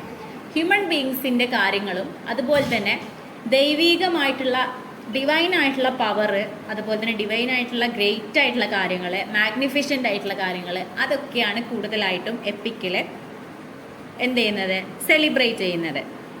ഇനി ഒരു എക്സാമ്പിൾ പറയുകയാണെങ്കിൽ നമുക്കറിയാം, ഒരുവിധം എപ്പിക്കുകളിലൊക്കെ കിങ്, ക്വീന്, ഗോഡ്, ഗോഡസ് ഇവരൊക്കെ ഉണ്ടാവും. ഓക്കെ, ഇനിയിപ്പോൾ ഒരു ഇതിൽ എടുക്കുകയാണെന്നുണ്ടെങ്കിൽ, ഒരു എക്സാമ്പിൾ എന്ന രീതിയിൽ എടുക്കുകയാണെങ്കിൽ, ഒരു കിങ്ങിൻ്റെ അല്ലെങ്കിൽ ലീഡറിൻ്റെ അല്ലെങ്കിൽ വാരിയറിൻ്റെ അവരുടെ കൂടുതലായിട്ടുള്ള മെറിറ്റ് ആയിട്ടുള്ള കാര്യങ്ങൾ പറയും. നമ്മുടെ ഇലിയാഡിൻ്റെ കേസ് എടുക്കുകയാണെങ്കിൽ കൂടുതലായിട്ടും നമ്മുടെ അക്കിലസിനെ, അതുപോലെ തന്നെ ഹെക്ടറിനെ, ഇവരുടെ കാര്യങ്ങളൊക്കെയാണ് കൂടുതലായിട്ടും ഡിസ്കസ് ചെയ്ത് വരുന്നത്. എന്ന് വെച്ച് ബാക്കിയുള്ളവരെ പറയുന്നില്ല എന്നല്ല, കൂടുതലായിട്ട് കിങ്, അതുപോലെ തന്നെ വാരിയർ, ലീഡർ, അവരെയാണ് കൂടുതലായിട്ട് ഇതിൽ പറയുക. അതുപോലെ തന്നെ കൂടുതലായിട്ട് പറയുന്ന കാര്യം എന്ന് വെച്ചിട്ടുണ്ടെങ്കിൽ ഡിവൈൻ പവറും അതുപോലെ തന്നെ ഹ്യൂമൻ ബീങ്സിന്റെ കഴിവുകളും. ഹ്യൂമൻ ബീങ്സിന്റെ സ്കില്ലും ഡിവൈൻ പവറും തമ്മിലുള്ള ഒരു മത്സരം എന്ന് പറയാൻ പറ്റില്ല. അതൊക്കെ ഡീൽ ചെയ്തിട്ടാണ് ഒരു എപ്പിക്ക് മുന്നോട്ട് പോവുക. ഓക്കെ, ആൻഡ് അടുത്ത പോയിന്റ് എന്ന് വരുമെങ്കിൽ, the inherent quality of an epic is its expansive. It was written in verse in ancient time, though in modern times it was written in prose form. Okay, ഒരു inherent quality ആയി പറയുന്നത് expansive ആയിട്ടുള്ള കാര്യങ്ങളാണ് ഒരു epic പറയുന്നത്. Expansive എന്ന് പറഞ്ഞിട്ടുണ്ടെങ്കിൽ വളരെ വൈഡായിട്ട് പറയും. ഓക്കെ, ലോങ് ആയിട്ട്, ലെങ്തി ആയിട്ട് ഒരു കാര്യത്തിനെ എന്താ പറയുക, വളരെ വൈഡായിട്ടാണ് അതിൻ്റെ കാര്യങ്ങൾ ഫോക്കസ് ചെയ്യുക. ആൻഡ് ഇതൊരു പഴയ കാലങ്ങളിൽ എന്ത് വഴിയാണ് എഴുതിയിട്ടുള്ളത്, വേഴ്സ് ആയിട്ടാണ് ഇത് എഴുതിയിട്ടുണ്ടായിരുന്നത്. പക്ഷെ ഇപ്പോൾ മോഡേൺ ടൈമിൽ പ്രോസിൻ്റെ ഫോമിലേക്കാണ് ഇത് മാറ്റപ്പെട്ടിട്ടുള്ളത്, എപ്പിക്കുകൾ. ഓക്കെ, ഏകദേശം വെസ്റ്റേൺ എപ്പിക്കുകൾ ഏകദേശം 12 ബുക്സ്, അതുപോലെ തന്നെ മൾട്ടിപ്പിൾസ് ഓഫ് 12, ആ ഒരു രീതിയിലൊക്കെയാണ് വരിക. ഇനിയിപ്പോൾ നമ്മുടെ ഇലിയാഡിൻ്റെ കാര്യം, അതുപോലെ തന്നെ ഒഡീസിൻ്റെ കാര്യമൊക്കെ എടുക്കുകയാണെങ്കിൽ ഇത് ഏകദേശം 24 ബുക്സിലായിട്ടാണ് മാറ്റിയിട്ടുള്ളത്. അതുപോലെ തന്നെ വിർജിലിൻ്റെ വർക്കായിട്ടുള്ള എനീഡ് ആൻഷ്യൻ ടൈമിലുള്ള കാര്യമാണ് പറഞ്ഞത്. ഇനിയിപ്പോൾ ഈ ആൻഷ്യൻ ടൈമിലുള്ള വർക്ക്സാണ് ഇപ്പോൾ നമ്മുടെ ഒഡീസി, നമ്മുടെ ഇലിയാഡൊക്കെ ഏകദേശം 24 ബുക്സാണ് വരുന്നത്. പിന്നെ നമ്മൾ വിർജിൽ എന്ന് പറഞ്ഞിട്ടുള്ള വേറൊരു റൈറ്ററാണ്, ഒരു പോയറ്റാണ്. അദ്ദേഹത്തിൻ്റെ ഏനീഡ് എന്ന് പറഞ്ഞിട്ടുള്ള വർക്ക് ഏകദേശം 12 ബുക്സ് ആയിട്ടാണ് വരുന്നത്. ഇതൊക്കെ ടെക്സ്റ്റിലുള്ള ഒരു എക്സാമ്പിൾസ് പോലെയാണ് കേട്ടോ. പിന്നെ ജോൺ മിൽട്ടൻ്റെ പാരഡൈസ് ലോസ്റ്റ് എന്ന് പറഞ്ഞിട്ടുള്ള വർക്ക്, അതൊക്കെ ഏകദേശം ഇങ്ങനെ ബുക്സ് ആയിട്ടാണ് ഡിവൈഡ് ചെയ്തിട്ടുള്ളത്. പിന്നെ അതുപോലെ തന്നെ സ്പെൻസറിൻ്റെ ഏകദേശം 17ാമത്തെ സെഞ്ചുറിയിൽ വന്നിട്ടുള്ള സ്പെൻസറിൻ്റെ എപ്പിക് ആയിട്ടുള്ള ഒരു വർക്കാണ് ഫെയറി ക്വീന്. അതെന്താണ്, അതും 12 ബുക്സ് ആണ്. അതുപോലെ തന്നെ പക്ഷെ അദ്ദേഹം ഒരു 7 ബുക്സ് മാത്രമേ കംപ്ലീറ്റ് ചെയ്തിട്ടുള്ളൂ, ബാക്കി ഇൻകംപ്ലീറ്റ് ആയിട്ട് നിൽക്കുന്ന ഒരു വർക്കാണ് faerie queen. But the first 3 books together have 12 cantos, while books 4, 6 have 12 cantos each. Indian epics do not follow the Western tradition of using 12 as a unit. അപ്പോൾ നിങ്ങൾക്ക് മനസ്സിലായിട്ടുണ്ടാകും, ഈ ഒരു 12, 24 എന്നുള്ള ആ ഒരു കണക്കിലാണ് വെസ്റ്റേൺ കൾച്ചർ ഫോക്കസ് ചെയ്യുന്നത്. അതായത് ഒഡീസിൻ്റെയും ഈ ഇലിയാഡിൻ്റെ ഒക്കെ വർക്കുകൾ, ഇലിയാഡിൻ്റെ ഒക്കെ 24 ബുക്സ് ആണെന്ന് പറഞ്ഞു. ബാക്കിയുള്ള ഈ വെർജിലിൻ്റെ, സ്പെൻസറിൻ്റെ, മിൽട്ടൻ്റെ ഇതൊക്കെ 12 ബുക്സ് ആണ്. അതൊരു പാറ്റേൺ ആണ് അവർ ഫോളോ ചെയ്തിട്ടുള്ള, വെസ്റ്റേൺ കൾച്ചർ ഫോളോ ചെയ്തിട്ടുള്ള ഒരു എപ്പിക് പാറ്റേൺ ആണത്. പക്ഷേ ഇന്ത്യൻ കൾച്ചറിൽ എന്താണ്, അവർ ഈ 12, 24 അതിൻ്റെ മൾട്ടിപ്ലിക്കേഷനിൽ ഒരിക്കലും ഫോളോ ചെയ്തിട്ടില്ല. അതായത് വെസ്റ്റേൺ പീപ്പിൾ ഫോളോ ചെയ്തിട്ടുള്ള ഈ ഒരു ലിറ്ററേച്ചർ ഫോം, ഈ ഒരു എപ്പിക് ഫോം ഒരിക്കലും ഇന്ത്യൻസ് എന്ത് ചെയ്തില്ല, ഫോളോ ചെയ്തിട്ടില്ല. അടുത്ത പോയിന്റ് ആണ്, it presence heroic ideals such as courage, honour, sacrifice, patriotism and kindness. പിന്നെ നമ്മൾ നേരത്തെ പറഞ്ഞു ഹീറോയിക് ആയിട്ടുള്ള ഡീഡ്സ് ഒക്കെ ഇത് പറയുന്നുള്ളത്. കൂടുതലായിട്ട് പറയുന്നത് ഒരു ഹീറോ ഡീൽ ചെയ്യുന്ന കറേജ്. ഹീറോ എന്തായാലും കറേജ് ഉള്ള ഒരാളായിരിക്കും എവിടെ വരികയാണെങ്കിലും, ഈവൻ മൂവിയിലാണെങ്കിലും എവിടെയാണെങ്കിലും ഹീറോ എന്ന് പറഞ്ഞെങ്കിൽ വളരെ കറേജ് ഉള്ള, വളരെ സ്ട്രോങ് ആയിട്ടുള്ള, പവർഫുൾ ആയിട്ടുള്ള ആളായിരിക്കും. ഇവിടെ അങ്ങനെ തന്നെയാണ്. എപ്പിക്കിൽ കൂടുതലായിട്ട് പറയുന്നത് ഹീറോസിൻ്റെ കറേജ് ആണ്, അവരുടെ ധൈര്യം, പിന്നെ അവരുടെ ഹോണർ. അവർ സാക്രിഫൈസ് ചെയ്തിട്ടുള്ള കാര്യങ്ങൾ, അതായത് അവർ എന്താ പറയുക, സാക്രിഫൈസ് ചെയ്യാന്ന് പറയുമ്പോൾ അവർ സഹിച്ചു പോന്നിട്ടുള്ള കാര്യങ്ങൾ. പിന്നെ പാട്രിയോട്ടിസം, പിന്നെ കൈൻഡ്നെസ്, അവരുടെ അത്രയും കുലീനമായിട്ടുള്ള വളരെ കൈൻഡ് ആയിട്ടുള്ള കാര്യങ്ങൾ. ഓക്കെ, അത്രയും കാര്യങ്ങൾ പറയും. പിന്നെ അതുപോലെ തന്നെ it also gives A clear picture of the social and cultural patterns of contemporary life. അതായത് ആ ഒരു ഹീറോ ജീവിക്കുന്ന ആ ഒരു കാലഘട്ടത്തിൽ അവരനുഭവിച്ചിട്ടുള്ള എല്ലാ സോഷ്യൽ ആസ്പെക്റ്റുകളും കാണിക്കും. അവരുടെ സൊസൈറ്റിയിൽ അന്ന് നിലനിന്ന് പോകുന്ന ജീവിത രീതികൾ, അവരുടെ വ്യത്യസ്തമായിട്ടുള്ള കൾച്ചറുകൾ, ഓക്കെ, അവരുടെ ട്രഡീഷൻസ്, പാരമ്പര്യങ്ങൾ, അതൊക്കെ ത്രൂ ഔട്ട് നമ്മുടെ എപ്പിക്കിൽ കാണിക്കാറുണ്ട്. ഇനി അടുത്തൊരു പോയിന്റ് എന്ന് പറയുകയാണെങ്കിൽ epic language consists of ornamental similes and expressive style. Epic ലാംഗ്വേജുകൾ കൺസിസ്റ്റ് ചെയ്യുന്ന കാര്യങ്ങളാണ്, അതായത് simile, recurrent epithets, stock phrases, expressive style. നിങ്ങൾ എക്സ്പ്രസീവ് സ്റ്റൈലിൽ നിന്ന് മാത്രം ഓർത്താൽ മതി. അതായത് എല്ലാ കാര്യങ്ങളും വളരെ എലാബറേറ്റ് ചെയ്തിട്ട്, വളരെ എന്താ പറയുക, ആൾക്കാർക്ക് അത്രയും മനസ്സിലാവുന്ന രീതിയിൽ എക്സ്പ്രസ് ചെയ്യുക, ഓക്കെ, അവതരിപ്പിക്കുക. മനസ്സിലായോ? പിന്നെ നിങ്ങൾക്ക് മനസ്സിലാക്കുന്ന വേറൊരു കാര്യം, ക്ലാസിക്കൽ ഈ ആൻഷ്യൻ ടൈമിലൊക്കെ, അതായത് പഴയ കാലത്തൊക്കെ എപ്പിക്സ് ആണെങ്കിലും എന്താണെങ്കിലും ഓറൽ ഫോം ആയിരിക്കും. ഓറൽ ഫോം എന്ന് പറയണമെങ്കിൽ പറഞ്ഞിട്ട്, വായ കൊണ്ട് പറഞ്ഞിട്ടുള്ള ഒരു ഫോമിലായിരിക്കും, റിട്ടൺ ഫോമിനേക്കാൾ കൂടുതലായിട്ട്.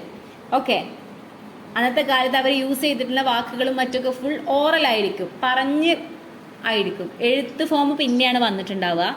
നെക്സ്റ്റ് പോയിന്റ് ആണ്, EPIC poet possesses A high degree of imaginative power. എന്തായാലും വളരെ ഇമാജിനറി ആയിട്ട് ആ ഒരു പോയറ്റിന്റെ മൈൻഡിൽ വന്നിട്ടുള്ള എല്ലാവിധ ഇമാജിനറി തിങ്സും നമ്മുടെ എപ്പിക്കിൽ വരും. ഹൈ ഡിഗ്രി എന്നാണ് പറഞ്ഞിട്ടുള്ളത്, ചെറിയ രീതിയിലുള്ള ഇമാജിനേഷൻ ഒന്നല്ല, വളരെ എലാബറേറ്റ് ചെയ്തിട്ടുള്ള, വളരെ പവർഫുൾ ആയിട്ടുള്ള, നല്ല വൈഡ് ആയിട്ടുള്ള ഇമാജിനറി പവറാണ് നമ്മുടെ പോയറ്റിന്, എപ്പിക് പോയറ്റുകൾക്ക് ഉള്ളൊരു കഴിവ്. പിന്നെ അടുത്ത പോയിന്റ് വരുന്നത്, an epic is characterised by the unity of action. Unity of action എന്താണെന്നുള്ളത് നമ്മൾ ഇനി പഠിക്കാൻ പോകുന്ന കാര്യമാണ്. അത് അരിസ്റ്റോട്ടിലിൻ്റെ ഒരു ടേമിൽ വരുന്നതാണ്.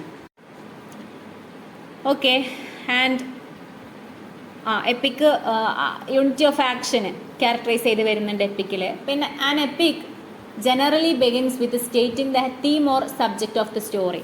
എല്ലാ എപ്പിക്കുകളും സ്റ്റാർട്ട് ചെയ്യുന്ന സമയത്ത്, അതായത് തുടങ്ങുന്ന സമയത്ത് എന്താണ് യഥാർത്ഥത്തിൽ, ഓക്കെ, സ്റ്റാർട്ട് ചെയ്യുന്നത് എങ്ങനെയാണെന്ന് പറഞ്ഞിട്ടുള്ളത്, സബ്ജക്റ്റ് ഓഫ് ദി സ്റ്റോറി അല്ലെങ്കിൽ തീം ഓഫ് ദി സ്റ്റോറി. ആ ഒരു യഥാർത്ഥത്തിൽ ആ ഒരു സ്റ്റോറീൻ്റെ അല്ലെങ്കിൽ യഥാർത്ഥത്തിൽ ആ ഒരു ടോപ്പിക്കിൻ്റെ തീം വെച്ചിട്ടാണ് എല്ലാ എപ്പിക്കുകളും ഫസ്റ്റ് സ്റ്റാർട്ട് ചെയ്യാറുള്ളത്. ഓക്കെ, ഇവിടെ പറയുന്നൊരു എക്സാമ്പിൾ എന്ന് വെച്ചിട്ടുണ്ടെങ്കിൽ ടെക്സ്റ്റിൽ പറയുന്നത് ജോൺ മിൽട്ടൻ്റെ പാരഡൈസ് ലോസ്റ്റിൻ്റെ ഒരു ബിഗിന്നിങ് ആണ്. അതിൽ ബിഗിന്നിങ്ങിൽ പറയുന്നത് justify the ways of god to men എന്നുള്ള രീതിയിലാണ് അത് തുടങ്ങുന്നത്. ഇനി ഇലിയാഡ് ബെഗിൻ ചെയ്യുന്നതാണ് rage goddess sing the rage of Peleus son Achilles, അങ്ങനെയൊക്കെ പറഞ്ഞിട്ടാണ് അത് തുടങ്ങുന്നത്. അതിൽ തന്നെ നമുക്കതിൻ്റെ കാര്യം മനസ്സിലാവും. ഓക്കെ, അടുത്ത പോയിന്റ് എന്ന് പറയുകയാണെങ്കിൽ the statement of the theme is followed by an invocation to the muse by the poet for divine inspiration to narrate the story. അതായത് സ്റ്റേറ്റ്മെന്റ് ഓഫ് ദ തീം, ഒരു തീമിൻ്റെ സ്റ്റേറ്റ്മെന്റ് എന്ന് പറയുന്നത്, തീം ഫോളോ ചെയ്യുന്ന കാര്യങ്ങൾ എന്ന് പറയുകയാണെങ്കിൽ invocation to the muse by the poet for divine inspiration to narrate the story. അതായത് ഡിവൈൻ ഇൻസ്പിറേഷനിൽ കൂടെ, അതായത് ദൈവികമായിട്ടുള്ള ഇൻസ്പിറേഷനിൽ കൂടെയാണ് ഒരു തീം എന്ത് ചെയ്യുന്നത്, ഫോളോ ചെയ്ത് വരുന്നത്. ഇപ്പോൾ ഉദാഹരണം ടെക്സ്റ്റിൽ കൊടുത്തിട്ടുള്ളത് ഹോമറിൻ്റെ നമ്മൾ എടുക്കുന്ന 2 പോയംസ്, ഇലിയാഡ് ആണെങ്കിലും ഒഡീസി ആണെങ്കിലും സ്റ്റാർട്ട് ചെയ്യുന്നത്, ബുക്ക് 1 സ്റ്റാർട്ട് ചെയ്യുന്നതാണ് goddess sing me the anger for Achilles Peleus son that fatal anger that brought countless sorrows on the Greeks എന്നൊക്കെ പറഞ്ഞിട്ടാണ് ഇങ്ങനെ തുടങ്ങുന്നത്. അതായത് ഈ ഒരു മ്യൂസാണ് ഈ ഒരു സ്റ്റോറി സ്റ്റാർട്ട് ചെയ്യുന്നത് എന്നുള്ള രീതിയിലാണ്, അവർ പറയുന്നത് എന്നുള്ള രീതിയിലാണ് സ്റ്റോറി വരുന്നത്. Then EPIC generally begin in the middle of the story. Okay, ശരിക്കും എപ്പിക്ക് സ്റ്റാർട്ട് ചെയ്യുന്നത്, അതായത് ശരിക്കും എപ്പിക്ക് തുടങ്ങുന്നത് എവിടെയാണെന്നാണ് പറയുന്നത്, ആ ഒരു എപ്പിക് എന്നുള്ള സംഭവം തുടങ്ങുന്നത് മിഡിൽ ഓഫ് ദി സ്റ്റോറി, ആ ഒരു കഥയിൻ്റെ മിഡിലാണ്, നടുവിലായിട്ടാണ് വരിക. അടുത്ത പോയിന്റ് നോക്കാം, the use and intervention of the super natural. നമ്മൾ നേരത്തെ പറഞ്ഞു ഡിവൈൻ പവർ, ദൈവികമായിട്ടുള്ള പവർ, അതുപോലെ തന്നെയാണ് ഈ സൂപ്പർ നാച്ചുറൽ ആയിട്ടുള്ള കാര്യങ്ങൾ. അതായത് എന്താ പറയുക, നമ്മൾ ഹ്യൂമൻ ബീങ്സ് അല്ലാത്ത ദൈവികമായിട്ടുള്ള, അതുപോലെ തന്നെ മാന്ത്രികപരമായിട്ടുള്ള, ഇമാജിനറി ആയിട്ടുള്ള സംഭവങ്ങളൊക്കെ കൂടുതലായിട്ട് അതിൻ്റെ യൂസ് കൂടുതലായിട്ട് ഈ എപ്പിക്കുകളിൽ കാണാറുണ്ട്. സൂപ്പർ നാച്ചുറൽ എന്ന് പറഞ്ഞാൽ നിങ്ങൾക്ക് അറിയുന്ന കാര്യമാണ്. ഓക്കെ, ഇപ്പോൾ ഒരുപാട് മൂവീസൊക്കെ എടുക്കുകയാണെങ്കിൽ ഈ ഒരു പ്രേതം, ഹൊററായിട്ടുള്ളത്, ഗോസ്റ്റുകൾ, അതൊക്കെ ഒരു സൂപ്പർ നാച്ചുറൽ പവറുകൾ, അതൊക്കെ നിങ്ങൾക്ക് അറിയുന്ന കാര്യങ്ങളല്ലേ. അതാണ് സൂപ്പർ നാച്ചുറൽ പവർ ഇതിൽ കൊണ്ടുവരാൻ എന്നുള്ളത് ഉദ്ദേശിക്കുന്നത്. ഓക്കെ, അപ്പോൾ നിങ്ങൾ പറഞ്ഞ ഈ മിന്നൽ മുരളി എന്ന് പറഞ്ഞ മൂവിയിൽ ടൊവിനോ ചെയ്തിട്ടുള്ള ഒരു ക്യാരക്ടർ, അത് ചെയ്തിട്ടുള്ള ഒരുപാട് സംഭവങ്ങൾ സൂപ്പർ നാച്ചുറലാണ് നമുക്കറിയാം. അതുപോലുള്ള ഒരുപാട് സംഭവങ്ങൾ നമ്മുടെ എപ്പിക്കിലുണ്ടാവും. നെക്സ്റ്റ് പോയിന്റ് നോക്കാം. Catalogues and genealogies are given. എന്താണ് കാറ്റലോഗും ജനലോഗും നോക്കാം. കാറ്റലോഗ്സ് ജനലോഗ്സ് എന്ന് പറയണമെങ്കിൽ ഇതിൽ the long lists of objects, places, people, place, the finite action of the epic within a broader universal context. Often the poet is also paying homage to the ancestors of audience members, main characters given extended formal speeches. കൂടുതലായിട്ട് പറയുന്നത് എന്താണ്? Long list ചെയ്തിട്ടുള്ള ഒബ്ജക്റ്റുകൾ. ഒരു EPIC ആകുമ്പോൾ ഒരുപാട് lengthy ആയിട്ടുള്ളതൊക്കെ ആകുമ്പോൾ ഒരുപാട് പ്ലേസ് ഉണ്ടാവും, ഒരുപാട് ഒബ്ജക്റ്റുകൾ ഉണ്ടാവും, ലിസ്റ്റ് ഓഫ് ക്യാരക്ടേഴ്സ് ഉണ്ടാവും. ഓക്കെ, ആ സംഭവങ്ങളൊക്കെയാണ് പറയുന്നത്. അടുത്തതായി നമ്മൾ പറയുന്നത് ഹോമറിക് ട്രഡീഷൻ ക്ലാസിക്കൽ എപ്പിക്സിൽ. ഓക്കെ, ഫസ്റ്റ് വരുന്നത് classics are often associated with works of antiquity. Classical വർക്ക്സിനെ പറയുന്ന ഒരു സംഭവമാണത്. ഡെവലപ്ഡ് അല്ലാത്തൊരു കാലഘട്ടമാണ് ആൻറ്റിക്വിറ്റി എന്ന് പറയുന്നത്. ഒരുപാട് വർഷങ്ങൾക്ക് മുന്നേ ആൻഷ്യൻ്റ് ആയിട്ടുള്ള ടൈമിൽ, ആ സമയത്താണ് നമ്മുടെ ക്ലാസിക്കൽ വർക്ക്സ്, ക്ലാസിക്കൽ എപ്പിക്സ് ഒക്കെ ഇങ്ങനെ അസോസിയേറ്റ് ചെയ്ത് ഇങ്ങനെ വരുന്നത്. And a classical writer does not let out his or her emotions and feelings. ഒരു ക്ലാസിക്കൽ റൈറ്റർ എങ്ങനെയായിരിക്കണം എന്നാണ് പറയുന്നത്? ഒരിക്കലും അവരുടെ ഇമോഷൻസ് അല്ലെങ്കിൽ അവരുടെ ഫീലിങ്സ് അതൊരിക്കലും നോട്ട് ലെറ്റ് ഔട്ട്, അതൊരിക്കലും പുറത്തേക്ക് വിടില്ല. ആ ടൈപ്പാണ് ഒരു ക്ലാസിക്കൽ റൈറ്റർ വരിക. The great classical works of the west starting with Homer. ഒരു ഹോമറിനെ വെച്ചിട്ടാണ് ഏറ്റവും ലേറ്റസ്റ്റ് ആയിട്ട് വളരെ ഗ്രേറ്റ് ആയിട്ട് വന്നിട്ടുള്ള വെസ്റ്റേൺ ക്ലാസിക്കൽ വർക്ക്സ് ഹോമറിൻ്റെയാണ്. ഹോമറിൻ്റെ ഇലിയാഡ്, ഒഡീസി, ആ ഒരു ടൈപ്പ്, അവിടെ നിന്നാണ് എന്ത് വരുന്നത്? നമ്മുടെ വെസ്റ്റേൺ ക്ലാസിക്സിൻ്റെ ഒരു ബിഗിന്നിങ് എന്നുള്ള രീതിയിൽ വരുന്നത്. And classical literature does not offer false security, pseudo comfort and deceptive consolation. Classical literature എന്ന് പറഞ്ഞെങ്കിൽ ഒരിക്കലും ഒരു ഫാൾസ് സെക്യൂരിറ്റി, ഒരു തെറ്റായിട്ടുള്ള ഒരു സെക്യൂരിറ്റി ഒരിക്കലും കൊടുക്കൂല. അതുപോലെ തന്നെ സ്യൂഡോ കംഫർട്ട്, അതുപോലെ ഡിസെപ്റ്റീവ് ആയിട്ടുള്ള കൺസലേഷൻ, അതായത് ഫാൾസ് ആയിട്ടുള്ള സെക്യൂരിറ്റി, പിന്നെ അതുപോലെ തന്നെ ഹ്യൂമൻ ബീങ്സിന് വിശ്വസിക്കാൻ പറ്റാത്തിട്ടുള്ള കാര്യങ്ങൾ, അതൊക്കെ ക്ലാസിക്കൽ ലിറ്ററേച്ചർ ഒഴിവാക്കുന്നുണ്ട്. ഇനി നമ്മുടെ ഇലിയാഡിൻ്റെ കേസ് എടുക്കുകയാണെങ്കിൽ, in Iliad two great heroes subjected to gods force and the end result is what the gods decide. നമുക്കറിയാം രണ്ട് ഗ്രേറ്റ് ഹീറോസ് നമ്മുടെ ഇലിയാഡിലുണ്ട്. അക്കില്ലസ് ഉണ്ട്, ഹെക്ടർ ഉണ്ട്, അവരൊക്കെ ഉണ്ട്. അവരൊക്കെ ഗോഡിൻ്റെ ഫോഴ്സിലാണ് ഓരോ സംഭവങ്ങളും നടക്കുന്നത്. ആൻഡ് അവസാനം ഒരു റിസൾട്ട് എന്ന് പറഞ്ഞിട്ടുണ്ടെങ്കിലും എന്താണ്? ഗോഡ് ഡിസൈഡ് ചെയ്തിട്ടുള്ള ഒരു റിസൾട്ടാണ് ഫൈനലായിട്ട് നടക്കുന്നത്. അതാണ് ഈ ഒരു ക്ലാസിക്കൽ എപ്പിക്കിൽ നമ്മുടെ ഹോമറിൻ്റെ ട്രഡീഷൻ, ഹോമറിൻ്റെ വർക്ക് വരുന്നതിനെ കുറിച്ചിട്ട് പറയുന്നത്. ടെക്സ്റ്റിൽ ഒരുപാട് എക്സാമ്പിൾസ് കൊടുത്തിട്ടുണ്ട്, ഹോമറിൻ്റെ കൂടെ അല്ലാതെ കേട്ടോ. ഒരുപാട് ആൾക്കാരുടെ ലൈക്ക് ഷേക്സ്പിയറിനുണ്ട്, വാൽമീകി ഉണ്ട്, പിന്നെ അതുപോലെ തന്നെ ഫ്രാൻസ് കാഫ്കൻ്റെ ഉണ്ട്. ഒരുപാട് ആളുകളുടെ ലൈക്ക് ഒരുപാട് വാക്കുകളല്ല, അവരുടെ ഓരോ സംഭവങ്ങൾ കൊടുത്തിട്ടുണ്ട്. പിന്നെ ഗ്രേറ്റ് ആയിട്ടുള്ള ക്ലാസിക്കൽ വർക്ക് സ്റ്റാർട്ട് ചെയ്തത് ഹോമറിൻ്റെ അവിടെ നിന്നാണെന്ന് പറഞ്ഞു. ആൻഡ് ഹോമറിന് ശേഷം വന്നിട്ടുള്ള ആളാണ് എക്കിലസ്, സോഫോക്ലസ്, യൂറിപ്പിഡസ്, അതുപോലെ തന്നെ പിന്നീട് ഷേക്സ്പിയർ, മോളിയർ, ഗദെ, സ്കില്ലർ തുടങ്ങിയിട്ടുള്ള ആളുകളിലേക്കൊക്കെ വന്നു. അങ്ങനെയാണ് അതിൻ്റെ ആ ഒരു ലിസ്റ്റ് പോകുന്നത്. തയ്യാറായിട്ടുണ്ട്. പ്രീവിയസ് ഇയർ ക്വസ്റ്റ്യൻ ഇതിൽ വരുന്നത് എന്താ വെച്ചിട്ടുണ്ടെങ്കിൽ, ഇതിനേക്കാളും എനിക്ക് തോന്നുന്നു ഞാൻ നിങ്ങൾക്ക് ബ്ലോക്ക് വൈസ് ഡിസ്കസ് ചെയ്യാവില്ലേ നല്ലത്.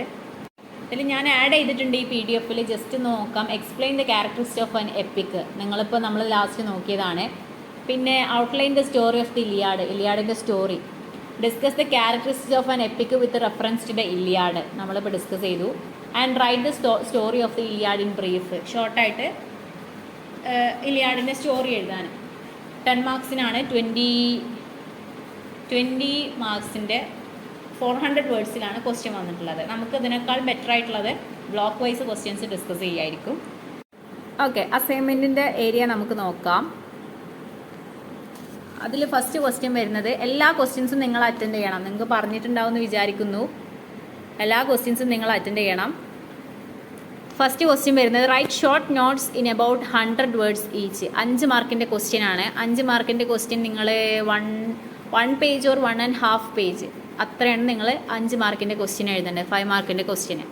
അതിൽ ഫസ്റ്റ് ക്വസ്റ്റ്യൻ വരുന്നത് ഇലിയാഡ് എന്നുള്ള ഒറ്റ പേരേ കൊടുത്തിട്ടുള്ളൂ. എന്താണ് ഇലിയാഡ്? ഓക്കെ, അപ്പോൾ നിങ്ങൾക്ക് ഇലിയാഡിനെ കുറിച്ച് എഴുതാം. ഇലിയാഡിനെ കുറിച്ചിട്ട് നമ്മൾ ടെക്സ്റ്റിൽ നമ്മളിപ്പോൾ കുറച്ച് കാര്യങ്ങൾ അനലൈസ് ചെയ്തിട്ടുണ്ട്. കുറച്ച് നോട്ട്സ് ഞാൻ തന്നിട്ടുണ്ട്.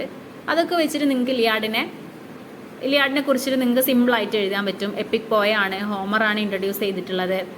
പിന്നെ ഗ്രീക്കിലുള്ള ആൻഷ്യൻ്റ് ആയിട്ടുള്ള മാസ്റ്റർ പീസ് ആയിട്ടുള്ള വർക്കാണ്. പിന്നെ അതിലുള്ള themes, plot, characters, main characters, പിന്നെ ഹീറോസ്, പിന്നെ എപ്പിക് പോയട്രി ആണെന്ന് പറയാം. തുടങ്ങിയിട്ടുള്ള കാര്യങ്ങളൊക്കെ നിങ്ങൾക്ക് അതിൽ പറയാം. ഓക്കെ, അടുത്ത ക്വസ്റ്റ്യൻ വരുന്നത് റോമൻ കോമഡിയാണ്. ഓക്കെ, റോമൻ കോമഡി വരുന്നത് ഈ 5 മാർക്കിൻ്റെ തന്നെയാണ്. റോമൻ കോമഡി നമ്മൾ എടുക്കാൻ പോകുന്ന പോർഷനാണ്. ഓക്കെ, ഫാബുല പല്ലിയാറ്റ എന്ന് പറഞ്ഞിട്ടുള്ളൊരു വർക്കിൻ്റെ ഒരു ഗ്രീക്ക് കോമഡിയാണ്. അതിൽ നമ്മൾ ന്യൂ കോമഡി എന്താണെന്ന് പഠിക്കുന്നുണ്ട്. പിന്നെ അതുപോലെ തന്നെ ഗ്രീക്ക് പ്ലേസ്.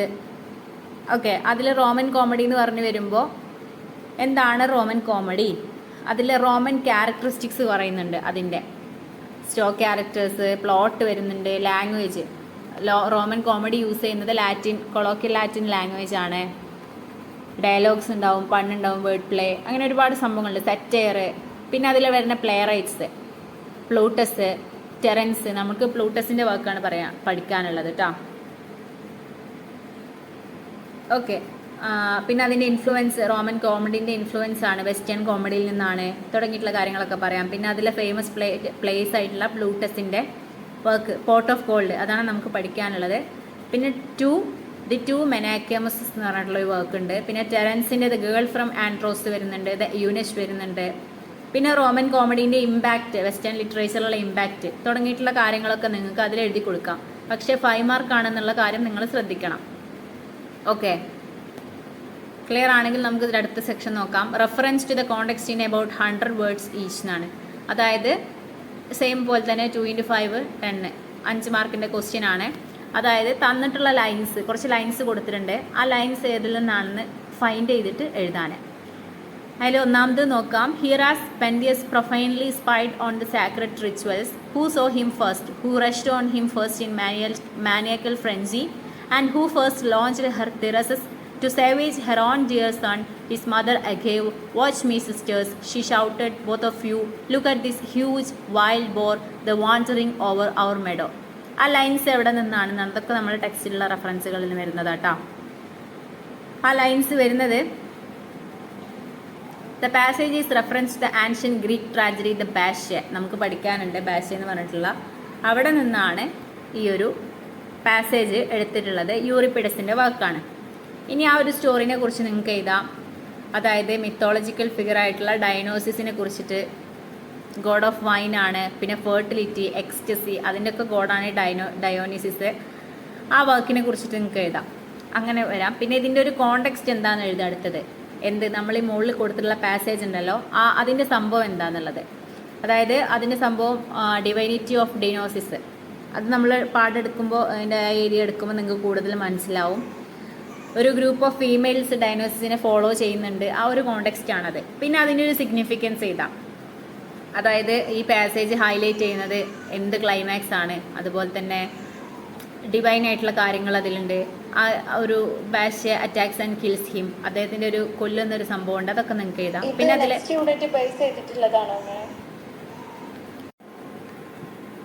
അങ്ങനത്തെ കാര്യങ്ങൾ എഴുതാം. പിന്നെ തീംസ്, അതിൽ വരുന്ന തീംസ് എഴുതാം. ഓക്കെ, പിന്നെ സിംബളിസം തുടങ്ങിയിട്ടുള്ള കാര്യങ്ങളൊക്കെ എഴുതാം. പിന്നെ രണ്ടാമത്തേത് വരുന്നത് എന്താണെന്ന് വെച്ചിട്ടുണ്ടെങ്കിൽ, the family I have now protected for year, he left behind a son, the one who lives here now, and he's as bad as dad and grand dad were before, and yet his only daughter daily worships me. ആ ഒരു ലൈൻസാണ് അത് വരുന്നത്. അതിൻ്റെ ഒരു context എന്ന് പറയണമെങ്കിൽ passage reference the ancient Greek tragedy Medea by Euripides. യൂറിപ്പിഡസിൻ്റെ Medea എന്ന് പറഞ്ഞിട്ടുള്ള അവിടെ നിർത്തിയിട്ടുള്ള പാസേജാണ്. അതിൻ്റെ കോണ്ടെക്സ്റ്റ് എഴുതാം, അതിൻ്റെ സിഗ്നിഫിക്കൻസ്, തീംസ്, സിംബോളിസം നമ്മൾ നേരത്തെ പറഞ്ഞിട്ടുള്ള അതുപോലെ തന്നെ നിങ്ങൾക്ക് അതിലെഴുതി കൊടുക്കാം. 5 മാർക്കാണ്, ശ്രദ്ധിക്കുക. പിന്നെ സെക്ഷൻ ബിയിലുള്ളത് answer the following about 350 words each 4 × 20 18 മാർക്സിൻ്റെയാണ് 20 മാർക്കിൻ്റെ essay question. Do you agree with Plato's criticism that the Iliad offers no morals? Give a detailed answer. അതായത് പ്ലാറ്റോൻ്റെ ക്രിറ്റിസിസം, ഇലിയാഡിനെ കുറിച്ചിട്ടുള്ള അതിലൊരു മോറലും കൊടുക്കുന്നില്ല എന്നുള്ള പ്ലാറ്റോൻ്റെ ഒരു ക്രിറ്റിസിസം നിങ്ങൾ അഗ്രി ചെയ്യുന്നുണ്ടോ? ഗീവ് എ ഡീറ്റെയിൽഡ് ആൻസർ, ഒരു ഡീറ്റെയിൽ ആയിട്ടുള്ള ആൻസർ കൊടുക്കാൻ. അതൊക്കെ നമ്മൾ എടുക്കുന്ന പോർഷൻസ് ആണ്, അപ്പോൾ നിങ്ങൾക്ക് മനസ്സിലാവും കേട്ടോ. അപ്പം നമ്മൾ ആദ്യം പ്ലാറ്റോൻ്റെ ക്രിറ്റിസിസം എന്താണെന്ന് എഴുതണം. ഓക്കെ, അതിൽ അദ്ദേഹത്തിൻ്റെ റിപ്പബ്ലിക് കൊടുക്കണം. അതിൽ ആ വർക്കിലാണ് ക്രിറ്റിസിസം വരുന്നത്, ക്രിറ്റിസൈസ് ചെയ്യുന്നത് എന്താണ് മോറൽ ടെക്നിക്ക് എന്നൊക്കെ ഉള്ളത്. പിന്നെ മോറൽ തീംസ് ഇൻ ദ ഇലിയാഡിലുള്ള മോറൽ തീംസ് എന്താണെന്ന് നോക്കണം. ഓക്കെ, അതെഴുതണം. പിന്നെ അവിടെ നമുക്ക് എന്തും കൂടെ ചേർക്കാം, ഓരോ പാരഗ്രാഫാക്കി ചേർക്കുമ്പോൾ character of Achilles prime example of this theme, ഈ തീമിൻ്റെ ഇമ്പോർട്ടൻ്റ് ആയിട്ടുള്ള എക്സാമ്പിളാണെന്ന് വെച്ചിട്ട് പറയാം. പിന്നെ ആ ഒരു ക്യാരക്ടറിൻ്റെ ഓരോ ക്യാരക്ടറിസ്റ്റിക്സ് നിങ്ങൾക്ക് ചേർത്ത് കൊടുക്കാം. പിന്നെ വേറൊരു മോറൽ തീമായിട്ട് വരുന്നത് ഇലിയാഡ് എന്നുള്ള കൺസെപ്റ്റിൻ്റെ പ്രൈഡാണ്, ആ കാര്യം കൊടുക്കാം. പിന്നെ ഇലിയാഡ് എക്സ്പ്ലോർ ചെയ്യുന്ന വേറെ ഒരുപാട് തീംസ് ഉണ്ട്, അത് കൊടുക്കാം. പിന്നെ നിങ്ങളൊരു കൺക്ലൂഷൻ എന്നുള്ള രീതിയിൽ പ്ലാറ്റോൻ്റെ ക്രിറ്റിസിസം ഇലിയാഡിൻ്റെ മോറലായിട്ടുള്ള കാര്യങ്ങളിൽ എങ്ങനെയൊക്കെ വരുന്നു എന്നുള്ളതും കൂടെ നിങ്ങൾക്ക് ചെയ്ത് കൊടുക്കാം. ഓക്കെ, അടുത്ത ക്വസ്റ്റ്യൻ വരുന്നത്, സെക്കൻഡ് ക്വസ്റ്റ്യൻ വരുന്നത് അതിൽ examine Oedipus Rex as A Greek tragedy. Oedipus Rex എന്ന് പറഞ്ഞിട്ടുള്ള വാക്ക് ഒരു ഗ്രീക്ക് ട്രാജഡി ആയിട്ട് പറയാനാണ്. അതിൽ നിങ്ങൾ ഈഡിപ്പസ് റെക്സിനെ കുറിച്ചിട്ട് ആദ്യം എഴുതണം. ലൈക്ക് എഴുതിയിട്ടുണ്ട്, റിട്ടൺ ബൈ സോഫോക്ലസ് ആണ്, അതിന്റെ ബാക്കിയുള്ള കാര്യങ്ങൾ. പിന്നെ അതുപോലെ തന്നെ ഓക്കെ, ഇപ്പം നമ്മൾ പറഞ്ഞിട്ടുള്ളത് ഈഡിപ്പസ് റെക്സിന്റെ ആണ്, അത് എഴുതാം. ഈഡിപ്പസ് റെക്സിന്റെ സോഫോക്ലസ് എഴുതി തുടങ്ങിയിട്ടുള്ള കാര്യങ്ങളൊക്കെ എഴുതാം. പിന്നെ അതുപോലെ തന്നെ ഗ്രീക്ക് ട്രാജഡീൻ്റെ അടുത്ത പാരഗ്രാഫിൽ എഴുതാം. പിന്നെ ഗ്രീക്ക് ട്രാജഡീൻ്റെ ഇമ്പോർട്ടൻറ്റ് ആസ്പെക്റ്റുകൾ എന്തൊക്കെയാണെന്ന് എഴുതാം. പിന്നെ ഈഡിപ്പസ് റെക്സിലുള്ള ഈഡിപ്പസ് എന്ന് പറഞ്ഞുള്ള ക്യാരക്ടറിനെ കുറിച്ചിട്ട് എഴുതാം. പിന്നെ പ്ലേൻ്റെ സ്ട്രക്ചർ, പ്ലോട്ട് തുടങ്ങിയിട്ടുള്ള കാര്യങ്ങളൊക്കെ എഴുതാം.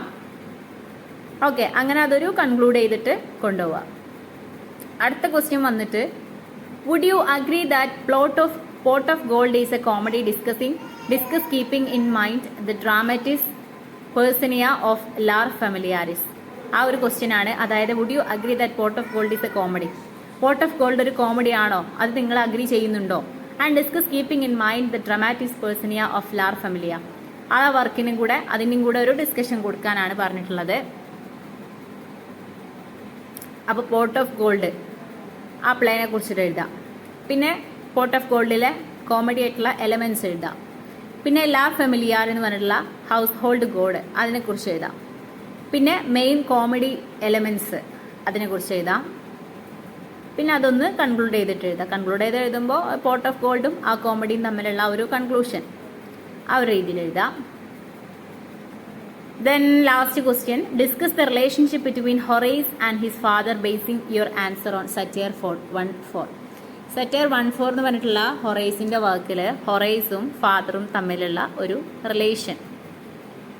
റിലേഷൻഷിപ്പ് കാണിക്കുക. അപ്പോൾ സറ്റയർ 1:4 അത് എഴുതണം. പിന്നെ ആ സറ്റയർ എങ്ങനെയാണ് ഹൊറൈസ് സ്റ്റാർട്ട് ചെയ്തിട്ടുള്ളത്. പിന്നെ അടുത്തതിൽ ഹൊറൈസിന്റെ റിലേഷൻഷിപ്പ്, ഫാദറുമായിട്ടുള്ള റിലേഷൻഷിപ്പ്. നെക്സ്റ്റ് പാരഗ്രാഫ് ആയിട്ടുള്ള മോസ്റ്റ് സിഗ്നിഫിക്കൻ്റ് ആയിട്ടുള്ള ആസ്പെക്റ്റുകൾ ഹൊറൈസും ഫാദറും തമ്മിലുള്ള. പിന്നെ അതുപോലെ തന്നെ എങ്ങനെയാണ് ഫാദറിൻ്റെ ക്യാരക്ടർ എങ്ങനെയാണ് വരുന്നത്, ആ സംഭവങ്ങളൊക്കെ എഴുതാം. പിന്നെ ഈ ഒരു സറ്റയറിൽ ഹൊറൈസ് കൊടുത്തിട്ടുള്ള ഇമോഷണൽ ആയിട്ടുള്ള കാര്യങ്ങൾ, അവർ തമ്മിലുള്ള റിലേഷൻഷിപ്പ്, അങ്ങനെ. പിന്നെ നേരത്തെ എല്ലാം പറഞ്ഞ പോലെ തന്നെ ഇതും അതുപോലെ തന്നെ കൺക്ലൂഡ് ചെയ്യുക. അതായത് ഹൊറൈസിൻ്റെ റിലേഷൻഷിപ്പ് വിത്ത് ഹിസ് ഫാദർ ഈ ഒരു വർക്കിൽ സറ്റയർ 1:4 എത്രത്തോളം കാര്യങ്ങൾ എങ്ങനെയൊക്കെയാണ് അത് ഇതിലൂടെ പോയിട്ടുള്ളത് തുടങ്ങിയിട്ടുള്ള കാര്യങ്ങളും കൂടെ എഴുതാം. ഇത്രയും കാര്യങ്ങളാണ് അസൈൻമെൻറ്റിൻ്റെ ഒരു ഓവറോൾ പറയാനുള്ളത്.